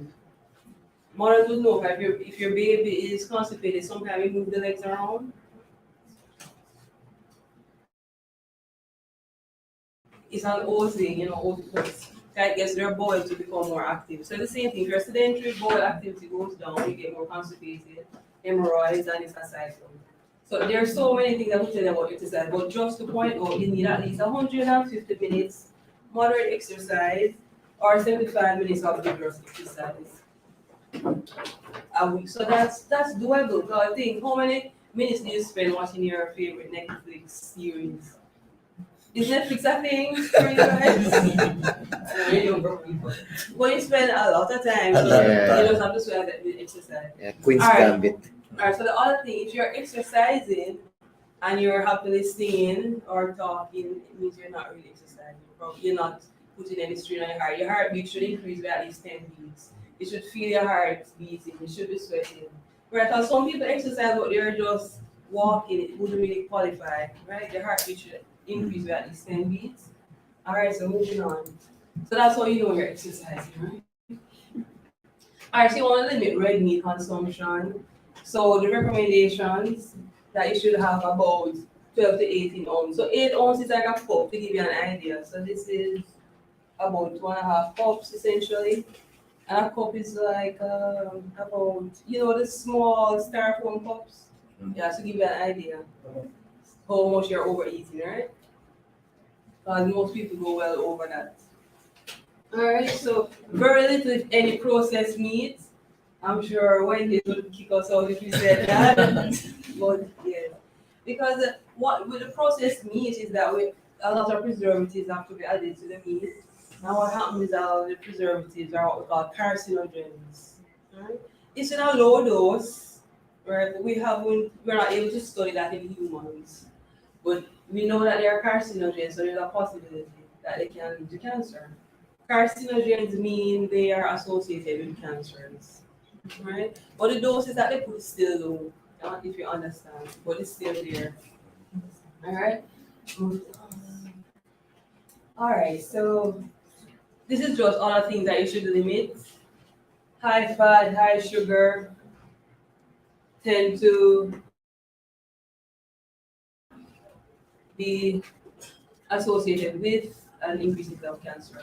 Alright, so the sugars is because of the same thing. We find that if high glycemic index foods, meaning foods that tend to have high sugar, associated with more risk of endometrial cancer. But remember, I spoke to you already about endometrial cancer and diabetes. Right, so you want to limit your sugary foods. All right, so that's it in a nutshell. So all be well. If you remember all you will be. All right. So that's it in a nutshell because I have a lot of information. Right, but I try to give you like the basics of everything. All right, and if Mr. Donald is ready, we can have another one.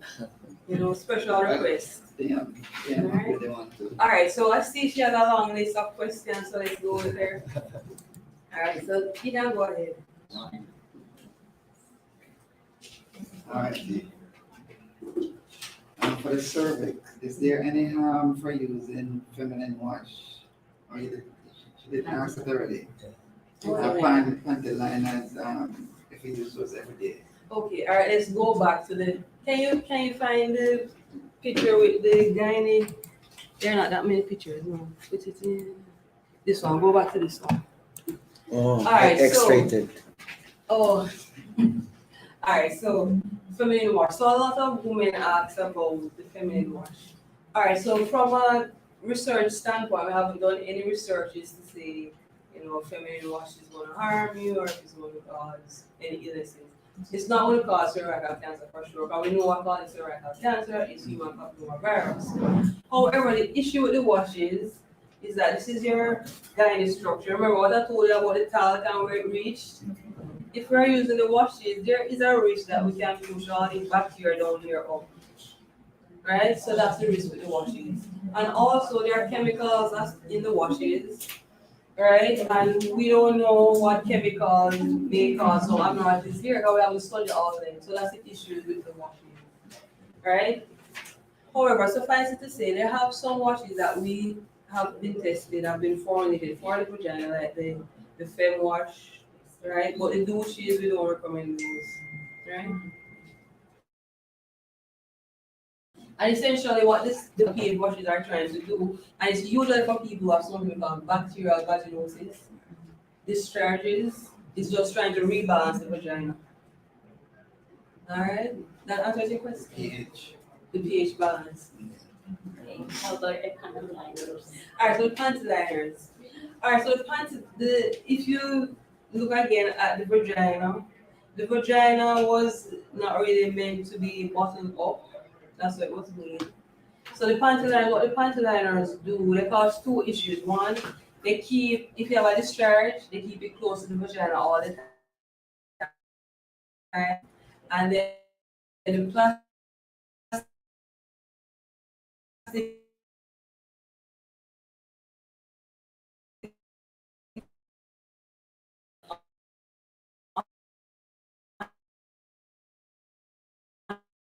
underwear clean, but at the same time, keep the discharge. For people who have recurrent discharge, we usually say you have to do away with thongs, which we know is associated with infections and your panties.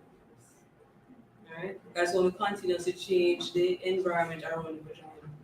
And thongs, what thongs do is that, alright, so this is the side view. So the thongs actually bring the bacteria from where the anus is down into the vagina. Alright, too much information for the men was right, so that's how I know. They look good, but they cause a problem. Right? So if you have recurrent infection, they're gonna have to change some of those things. The vagina is very sensitive to whatever is outside. Because remember the example I gave you about the tap. And it reached all the way up through the tubes into the tummy. Right? So you have to be very careful what you put there. And the other thing, not everybody is ethical in the way they create things. So they may have added some special chemicals to the liners as well. Right? I think you want to know about the insertion. Yeah, there's an insertion which feminine wash. Oh, okay. The douching, no douching. No douching, because of the same issue is putting it up to years. Yeah. And then the other thing is, I guess the men can chime in on this. The vagina wasn't meant to smell like strawberries and grapes, right? And that's what, right? And that's what the douches are doing. That's not really what's normal, okay? So a lot of women do it, but the men may not. Really, it's not necessary, and it causes more harm than good. Because the high perfumes, it's not good for inside. Okay. But if you come to Royal Medical, we can talk about it in more detail. I don't want to traumatize you. Okay. Stop using it, okay? Okay, the next question is, how often you have to see the doctor for pap smear or general checkup? All right, so general checkup, you should do a general checkup every year, right? In terms of the pap smear, as I was telling you before, it depends on your age and your last pap smear, right? So if you've never had a pap smear, you're 21, you need to go and see the doctor, and you should have had your pap smear. All right, if you're 21 and you have your first pap smear at 21, then you need to do 2 more pap smears, right? And if the 3 pap smears are normal, and HPV test. Finish. Yeah, if the 3 pap smears are normal, then you can do it every 2 to 3 years. Alright? And if we do your HPV and HPV is also good, human papilloma, we can increase it to 3 to 5 years. So you meant, doctor, that every, in pap smear, okay, every year, with consecutive 3 check and We your, don't want to make sure you're good. If you're good for those 3, then we can spread it out. And also, it depends on, all right, well, this is a pap smear expert. So what I was interject 1 second. For, I know you mentioned age 21 for first pump, but it's also once you start having sex, whether once you start before 21, it's also a good suggestion to start. All right, so, right, with the so, screening. so what happens is that internationally start at 21. Yeah. However, based on our high incidence where we're coming from, 3 years after your first sexual encounter with the pap smears, right? So we let you know everything because you're going to Google and that international. But because we realize that the sooner you have an encounter, you're more exposed to HPV, your risk can increase. So 3 years after, suppose you started having sex really early, like 13, 14, then we recommend, have that 18, 3 years after. Because of how we know the progression of HPV to cancer. Right? Right, so that's a good addition, thank you. Any other questions? Regarding the cervical cancer, there are early signs and symptoms that you feel before the test. Or before the pap smear? Yeah. Well, the reason why we do screen is that it's asymptomatic, meaning you don't have any symptoms. That's why you have to go in to see the doctor to do your pap smear, but it's no symptoms at all. And that's when we want you to come in when you have no symptoms. So we can pick it up early, and if it's abnormal, we treat it. So what I always tell the patients is that when you have cervical cancer, you don't need a doctor to tell you you're going to have that mass that I showed you. You're going to have bleeding, right? You're going to have a definite mass there. But before, no symptoms, right? There's not going to be any symptoms. If you have That's why it's really recommended It's to. really recommended. The other thing that if you also have a recurrent discharge, or some persons have a recurrent discharge, and they feel it's just normal female discharge, but you should get it treated as well, alright? So you have an recurrent discharge, you should get it treated. Not that it's going to predispose you to cervical cancer, right? But you could have other abnormalities that are there, some inflammation there, so you need to get that treated as well. And it's an opportunity as well to get your pap smear done. Alright? How about the bacterial vaginosis? Is it related or just? No, because we know that human papilloma virus causes cervical cancer, so no, it's not related. Right? But the thing is, if you have bacterial vaginosis that's recurring, that's why I put this up there to show is that recurrent infections, they can go up and affect the tubes, right? Which is more serious. So you shouldn't just have a discharge and get over-the-counter recurrently. You should get it treated professionally, right? Because whatever is happening down here is going to affect up in here, right? So the good thing about women is that vaginal health, your menses can clue you into your internal health. That's connected, it's very closely connected. It's not like a man where, the bacteria can go straight up through the urethra and up into the abdomen everywhere. For women, it's easier. Because the passage is already created. Right? So if you have a concern about a discharge, you should really see a gynecologist. Right? Because sometimes also the discharge that's coming down is not all of the discharge. Because there's a little area, there's a receptacle where some can stay up where the cervix is. So what you see on your panther may not be all. So if you have concern, it's best to get it checked because we can look in detail at your cervix. Okay. Alright?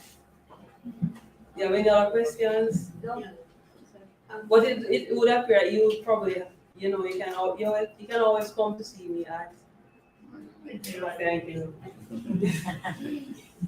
Yes, the female reproductive system, like the ovary, the endometrium, and the cervix. like when you have the cervical cancer and we said it's preventable and treatable. So like if we take out the cervix that has been affected by cancer, is there a possibility for the cancer cells to metastasize to the other parts? Oh, alright, so you want to remove the cervix before you get cancer? Yeah.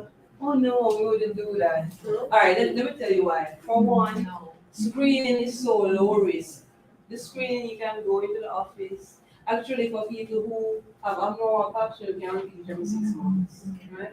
So it's so low risk versus the surgery to remove your cervix, which is high risk. Okay. No, not the cervix itself, but the cancer.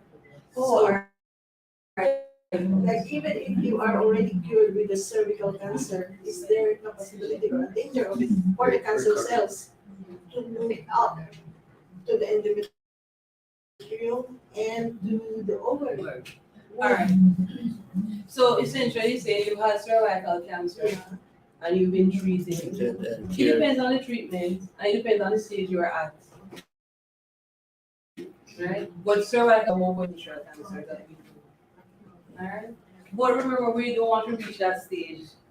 Right? Because for you to be cured, it means that you'd have to be at a stage where the cancer has just invaded the cervix. Right? Because if you notice where the cervix is, here it is in relation to so many different organs, so it spreads easily. So because cervical cancer is so easy to prevent. That's what we propose here. We're not even thinking about the cancer. We want to prevent it. Right? Because once you have it, the treatments are very deleterious. Right? Because it's usually cervical cancer is usually in younger persons, and the treatment usually involves radiation surgery, and then that's going to affect your reproductive years. So we want to prevent. Prevention is the best thing for cervical cancer. And there's another. Regarding the Gardasil, you said there's a three shots, three dosing. So if it starts with age 9, when will be the second and the third? What age? Oh, all right. So the dosing is in one go. Meaning, if you're 9, you're going to get it at 0. So you get your first injection, you call it at 0. Then the next one is 2 months, and then the next one is 6 months. Well, not more than 12 months. So in other words, within a year, you'd have finished your injection. Right? And I think you can get it at Cancer Society. Oh, they give it for free? That's great. Oh, which one? Gardasil 9 or 4? I think it's 4. But I have to verify, but I think they can. Gardasil 9 is the newer one. And women that had already like are on the menopausal stage or are already that have already stopped their period, right? 4 years they had it added and then they had a bleeding. That's a problem. But if there's no bleeding, no problem. Okay, so yes, right. All right, so she wanted to know if after your periods have stopped and you're in the menopausal stage, if you don't have any bleeding, if you don't have to worry about it. All right, unless you have a risk factor. Right? Unless you have a risk factor, then we'll screen you either whether you're bleeding or not.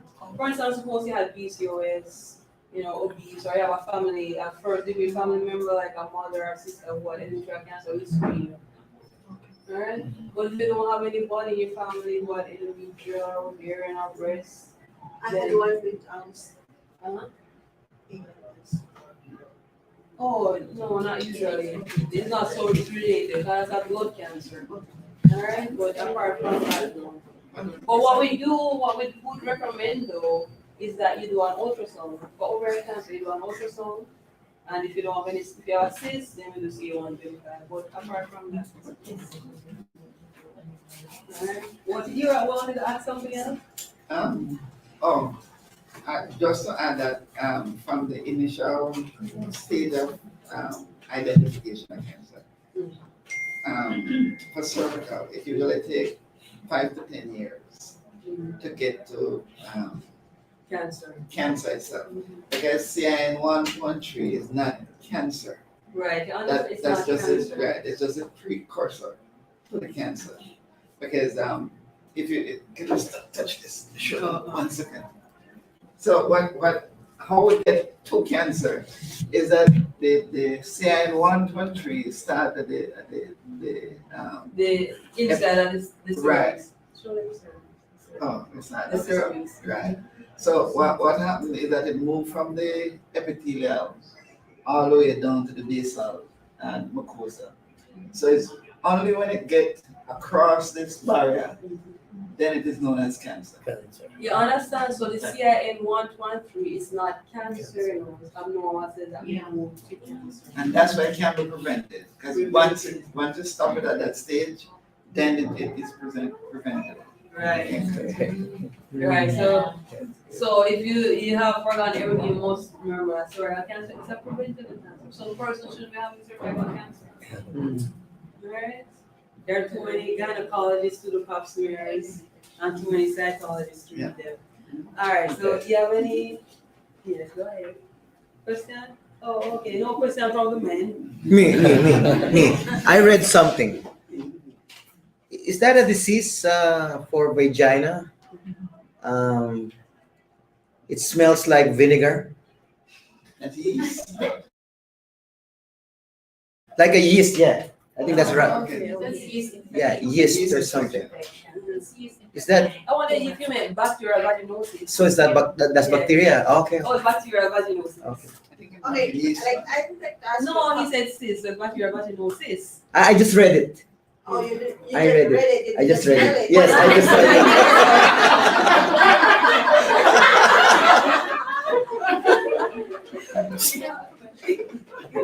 I read it. How would you know that it smells like Because we that? Because we have a seminar.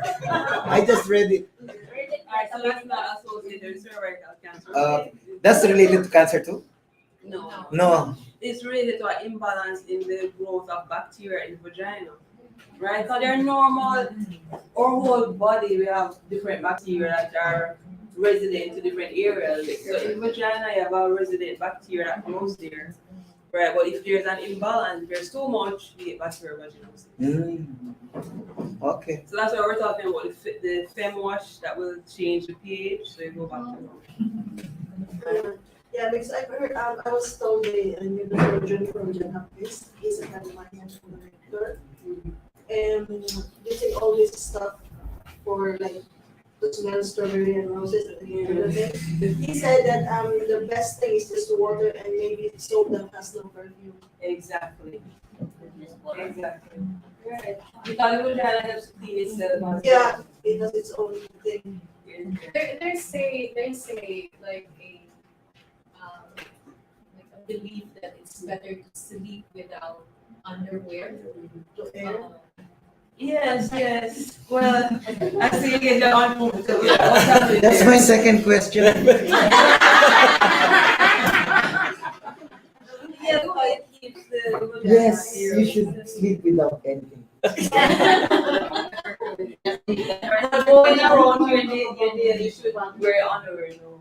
I mean during at night because One night, yes, definitely. because they say like you can breathe also and at the Exactly. same time especially if some women wear tight undies, Mm. the circulation of the blood is Right, is it's not better. good. Same thing with your brassiere. Shouldn't sleep with your brassiere. Right? Yeah, I heard that like to sleep well or something like that. To sleep with underwear. Nagawa tayo ng grupo, anti-panty campaign. Yeah. Alright. Exactly. Exactly. And the other thing is you don't sleep with others. My third question. No, it's better to sleep with someone. There's another third question. Oh, yes. What's your This is different. Like when we do the pap smear in your clinic, how long does we normally get it? Well, Mr. The person in charge will let you know. Are you doing the pap smear? Yeah. No, no, no. No. No, no, it's not. Especially Filipinas, we're very shy, so No, no. stay away from male doctors. No, I'll do the pap smear. He's the psychologist. But remember, Within a week. we can volunteer to help. Within a week. We can volunteer. How about the vaccine? Oh, you told them how long you told them? Within a week. Within a week. aren't they about? Alright, so we need 7 days. No. What if I want to do pap smear, right? I go there. No, for example only. I go there. How many minutes? Oh, you need, Quick. Oh. so it's less than 5 minutes. Oh. But someone was asking something over here. I'm just asking about the vaccine or how many doses that you need. Okay, so when the vaccine is 3 doses, the reason why I said 3 or 2 on the slide is that what they found, like in children, especially the males, the younger one, they're seeing that 2 doses seem to be effective. But for adults, 3 doses, right? So 0, so if you get in the first injection today, the next injection will be 2 months, then the next injection will be 6 months. So 3 doses. Alright? You're welcome.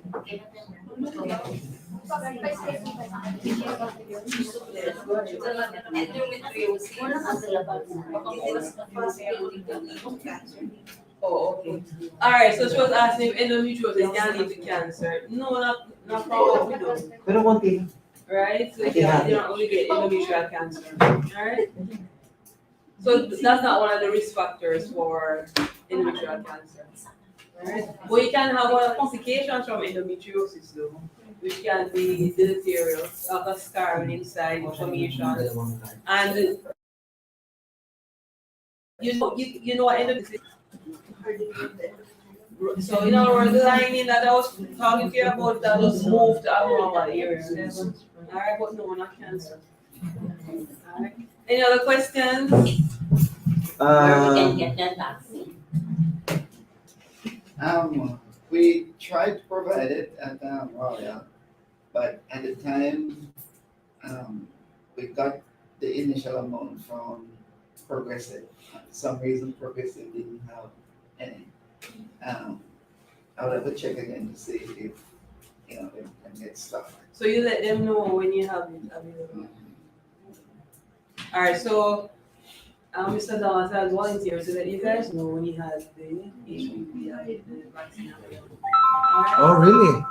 Yes, yeah, that's So what I we can do. take that too? Yes, okay, let me sorry about this. Mhm. Oh, sorry about that. So the vaccine is yes. for the Alright. female only? Male No, and for me, female. alright, so let me tell you that. Or even male? Right, because Wow. suppose you have a partner who's promiscuous.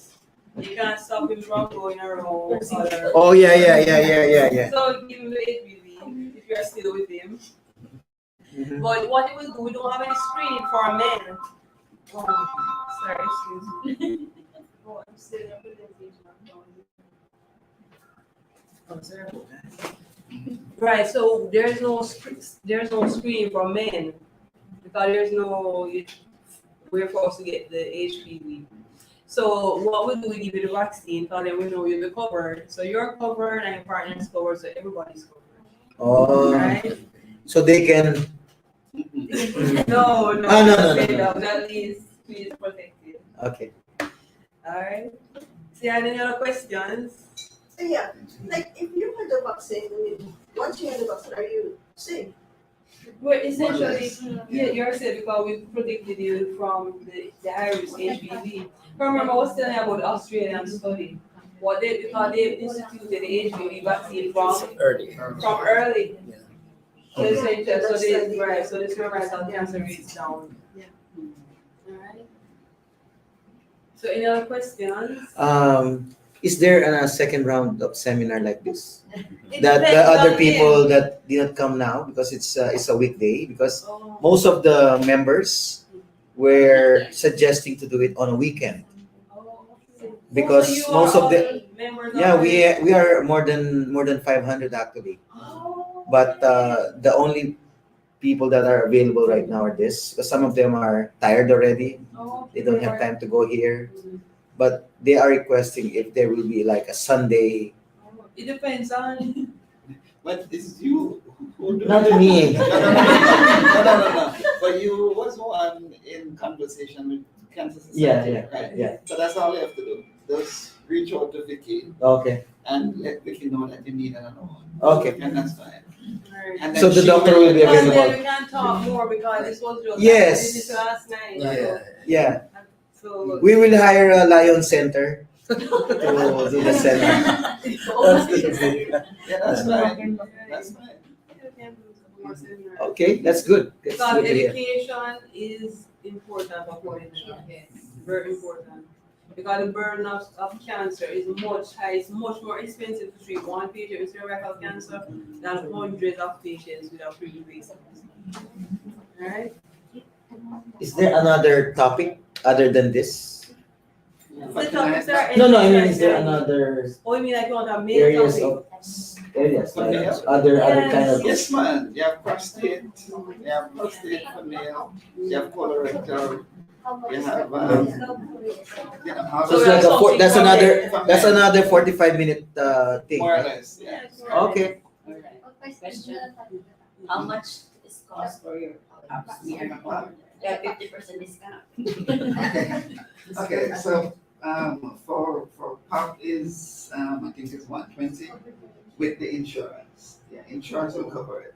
So what I can promise you, if you all come, I'll just waive copay and just go straight to insurance. And I will be. Yeah, that's it. Yeah, that's the thing that they don't understand, Of right? course, after all, when we heard that this is old, especially for me, I use it. Actually, yeah. Actually, Miss Jen is always in Cayman Crosstalk on a Monday. She always, Miss Jennifer of the Cancer Society, Yeah. she's always on a Monday talk in the Cayman Crosstalk. She's always saying it. Guys, most of the pap smear, it can be covered by your Insurance. Insurance. So you guys need to use it. That's why this needs to spread out so that most Filipinas will be safe from, So, because there's an alarming rate. That's the reason why we put this. According to the Cancer Society, there's an alarming rate of Filipinos in the island with increased cancer. And we're helping a lot. In fact, in reality, we help a lot of cancer patients right now. We cannot help more now because we cannot sleep anymore. So that's why we're making this educational help to the members and non-members, in fact. It's not only for Cayman Bayanihan, it's for everyone. We are inviting everyone. The good thing about Royal is that, apart from Georgetown Hospital, we're the only other clinic that does it locally, does pap smear locally. Right. So hence you get the results back Right. much quicker. Oh, really? Yeah. Yeah, so You that's see? not good, that's not added because you can get it faster. Mm. And if we think it's very abnormal, you can do it in less than a week, like in a couple days. And we can help to volunteer too. No. Not yet. Or female in the pap smear. The preparation before the pap smear, is there abstinence and or Not necessarily. No, not necessarily, but we prefer if not like the night before, because there'll be some issues. Something there. after Yeah. menstruation? After menstruation or before the menstruation? The pap Oh. smear. No. we anytime. Before or after, but not during. Okay. So Yeah. if you do not only do it when you're bleeding, right? We can remember we're going up in here and then blood will be coming down. Mm. Alright?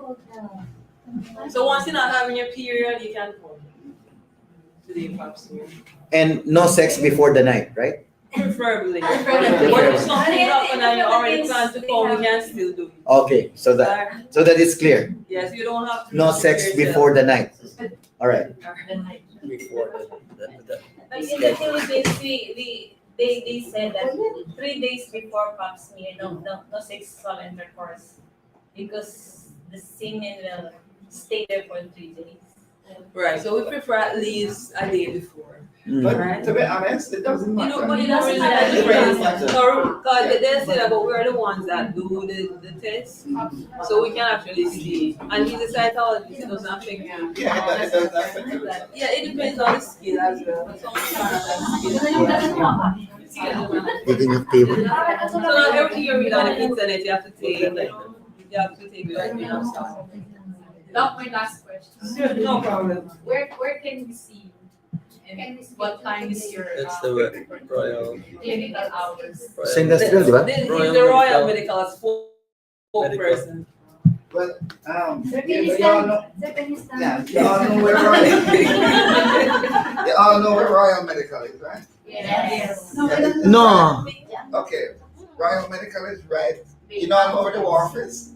Yes. Yes, it's opposite the wharf, that plaza opposite the wharf. Oh, okay, okay. Beaton Plaza, the same plaza with Kentucky. Kentucky, Oh, yes. Kentucky. So it's right there. So we buy Kentucky first before go. Yeah, but one thing though, all the screening from the over one, the blood tests, all of that, we do there. The old back.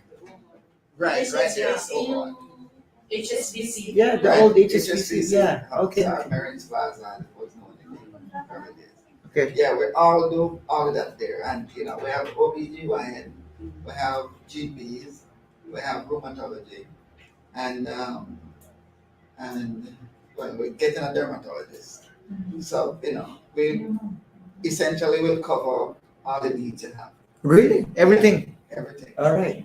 And we're doing PSA for men. All right. So just in Are you case. open Saturday? Saturday, yes. We open we used to open on Sundays before COVID, but COVID, you know, more or less everything slowed down. So we will start opening again on Sundays, but we're just giving, you know, time for Because we're still in level 2, suppression level. you know, time for everything to come back. Mm. You know, normal. Do you have a big conference room like this that instead of going somewhere we just do the seminar in your place? Do you I have could something like ask- that? I could ask, Yeah. because there is a seminar room upstairs, Okay. but I would have to find out. Yes, please. Thank you. If suppose next symposium or whatever seminars, do you provide like units for this kind of seminar? Yeah, because some of them needs it. Oh, yes. Yes. We could do that. We could do that.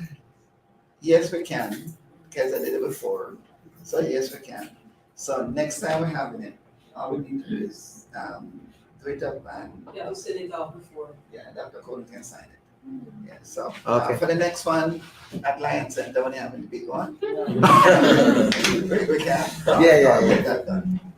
Yeah. Or maybe you could do the initiative and say maybe you have some seminar or talk about some cancer, and then you Yeah, can disseminate the information, and then we could go to you Yeah. guys. Like symposium, you know, all Filipinos are Yeah, that's a fun. actually. Yeah, probably did. I know. Yeah.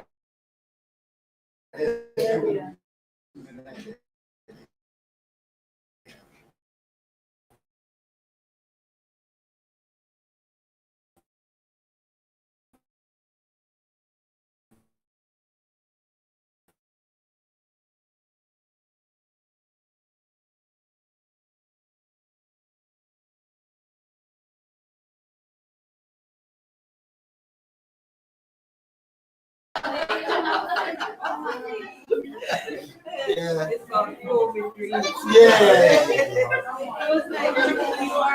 My name is Dion. I am the president of the organization. And he's the executive vice president. And that's the executive secretary there.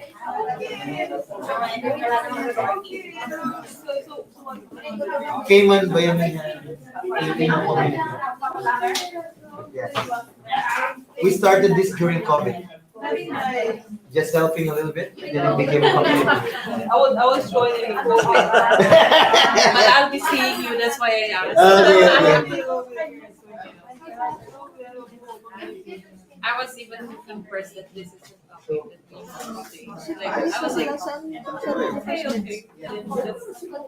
Because it's about 500 jobs here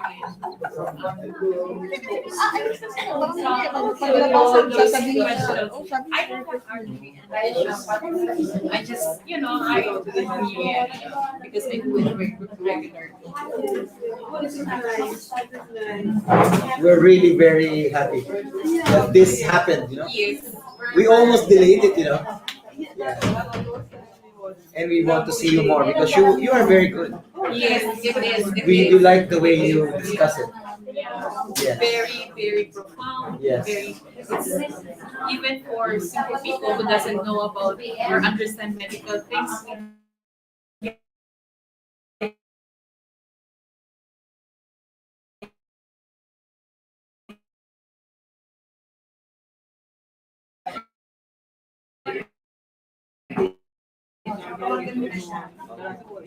Yes, it is very nice. Thank you so much. So looking forward to meeting you. Yeah, please, because we need more. We need more. Pakila ko. Can I get Yes, yes, yes. Oh, thank you.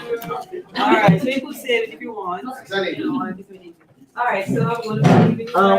Do you need any, guys,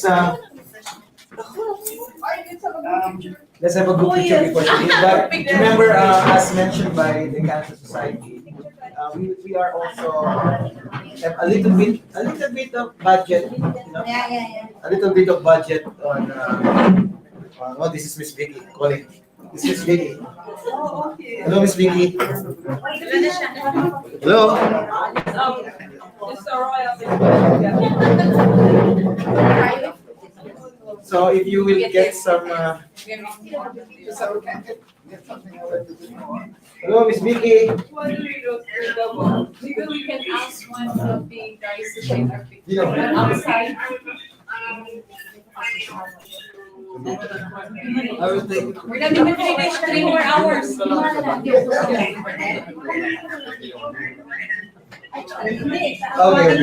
Yeah.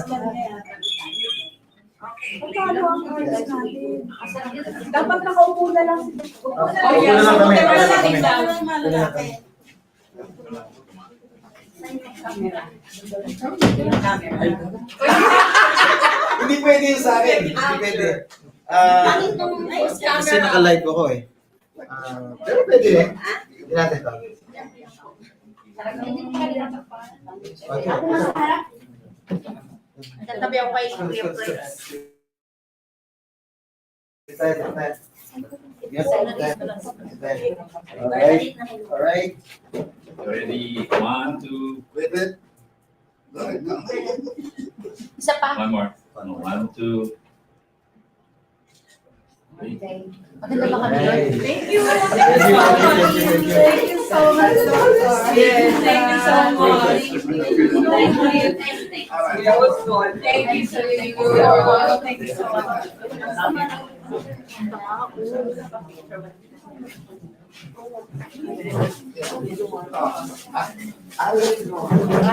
Yes. How are you?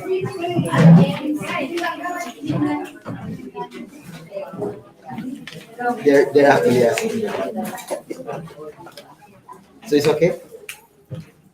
Okay. Alright. So you give them your reply. You told them already? What is all this? You want me to give the photo card? Right. Mr. Kurt? Miss Vicky. So guys, pwede kayo kumuha ng Osi? Ha? Hindi. Pwede daw kayo sabi, ito si Miss Vicky ka. Yung nga lang ang sabi mo nga, hanggat maaari, ano lang. Huwag yung, Oo, yung... kumbaga, tulong nyo na rin sa Cancer Society. Tulong nyo na rin sa akin. Pwede kayo kumuha daw, i-charge nyo sa Cancer Society. So this is for family everybody. Ano lang diba? Tulong tayo sa akin. Ay, sa akin lang din. Pero nasa sa inyo yan. Kung yung talaga wala kayo, pwede kayo kumuha daw, i-charge nyo sa Cancer Society. Yan lang, binigyan na tayo ng seminar. Pero hindi, pero sabi niya, hindi ka. Kasing sexy. I'll let them know. Oh, press lang or something. O kaya, kuha kayo ng nurse. Ako magbabayad din sa i-reimburse ko sa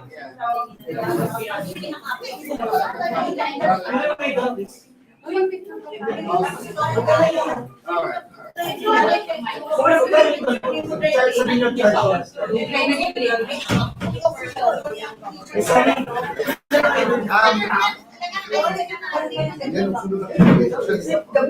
Yeah, the list, we have a attendance sheet. Yeah, we have attendance sheet.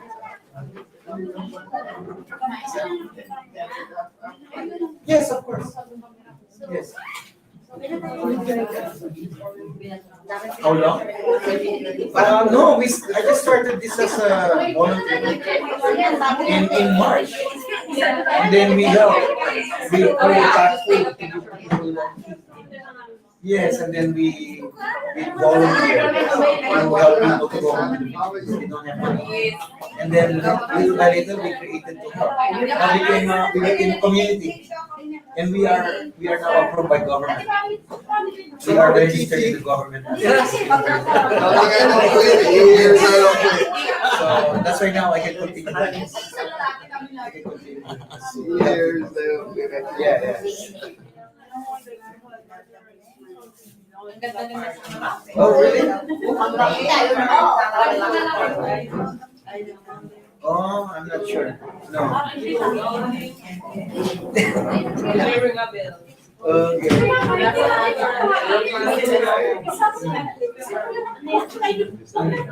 Oh, so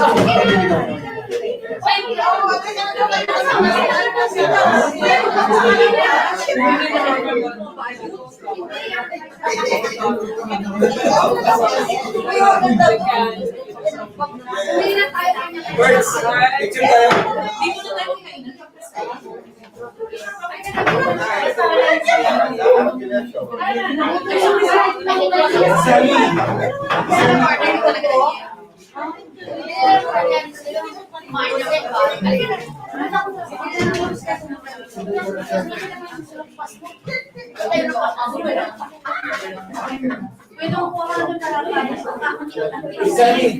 Sally, mag-picture tayo sa amin.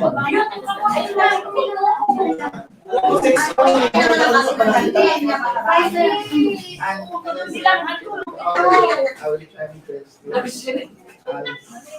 please be my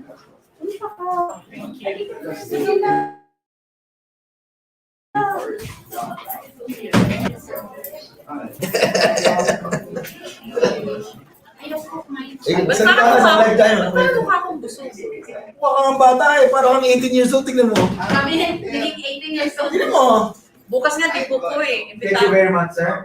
We're gonna see again, okay? Because it's either we do it in your place so that we don't need to. I'll find out. Please. Definitely, because as I said, I know there was a bigger room than this. Like a conference room or something? Well, what happens, I think some part of HSA wanted it.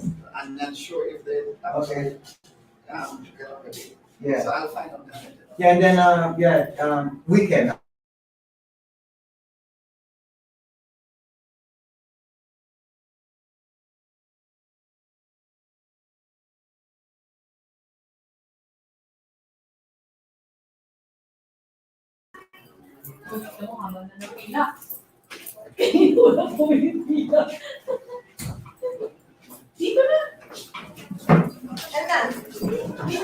Ate Sunny, Yes, sir. salita ka na.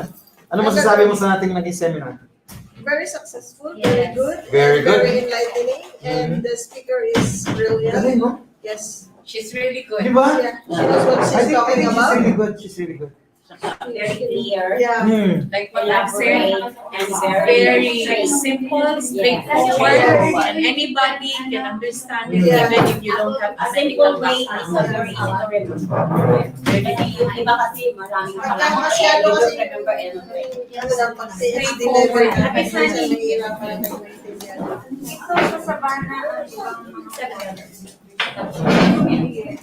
Kay, sa ako na lang sa okay. So, next time magkita kami ni Abby, sa iya man. Mura na ako eh, guys. Sherry, ayaw mo? So guys, kita nyo? Another achievement. Seminar. Sa susunod, panlalaki naman. Akin na lang yun sa'yo, pag-dalawa. Ate, tawag mo lang ako fries, please. Ano sa'yo? Ano order niya? Wala. Green bean? Oo, susukan. Susukan. Rice ko, oh. Bakit kaya yung anong audit ko na? Ikaw? Kalindit. Hindi, order na Saka, lang. ikanin natin. Mabalang kaya dapat. May pinagin meron kayong... Una madami. Wala ka na.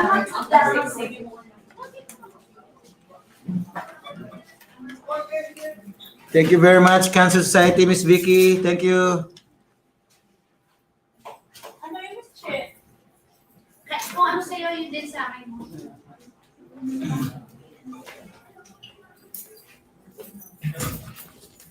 Okay naman yung dami ng tao, di ba?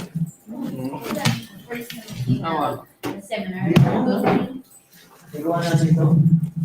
First time ba ito? First time na talaga. Tapos nang tutuloy-tuloy. Pero mas maganda kapag ang na symposium seminars. Mas malaking Mas crowd. maraming na. Oh, Mas malaking Kasi crowd. Oo. sa CPR, sa ano nila, CPR. accreditation. Mas maraming interesado po. Ang sexy mo pala. Of course, man. Ganyan Ganyan po po sexy sexy dati. Mag-sponsor tayo ng CPR, marami talagang pupunta. Oo, Marami kasi ito. Maganda yung CPR. CPR na lang. Anong laman ng bag? Saan ba? Iba. Ballpen at saka pamaypay. Ah, bili naman kita ng pamaypay. Ako din wala. Ballpen? Bibili ka na lang ng ballpen. Ay, sabi si Ate En, Ako si lang, Ate Len. Ako wala din. O sige, Dalawa na kami. kasi sarado. Hindi na po kasi yung Sa Pasko, sa Pasko. Ako kasi naman na. Gabi na. Eh, sorry guys, pwede na mag-sign off. I'm gonna sign off. Thank you very much guys and till next time, good luck, bye-bye. Love you all. Ingat po kayo.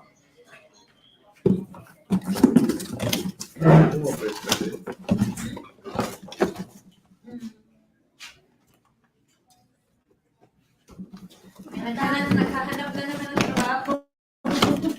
Ano?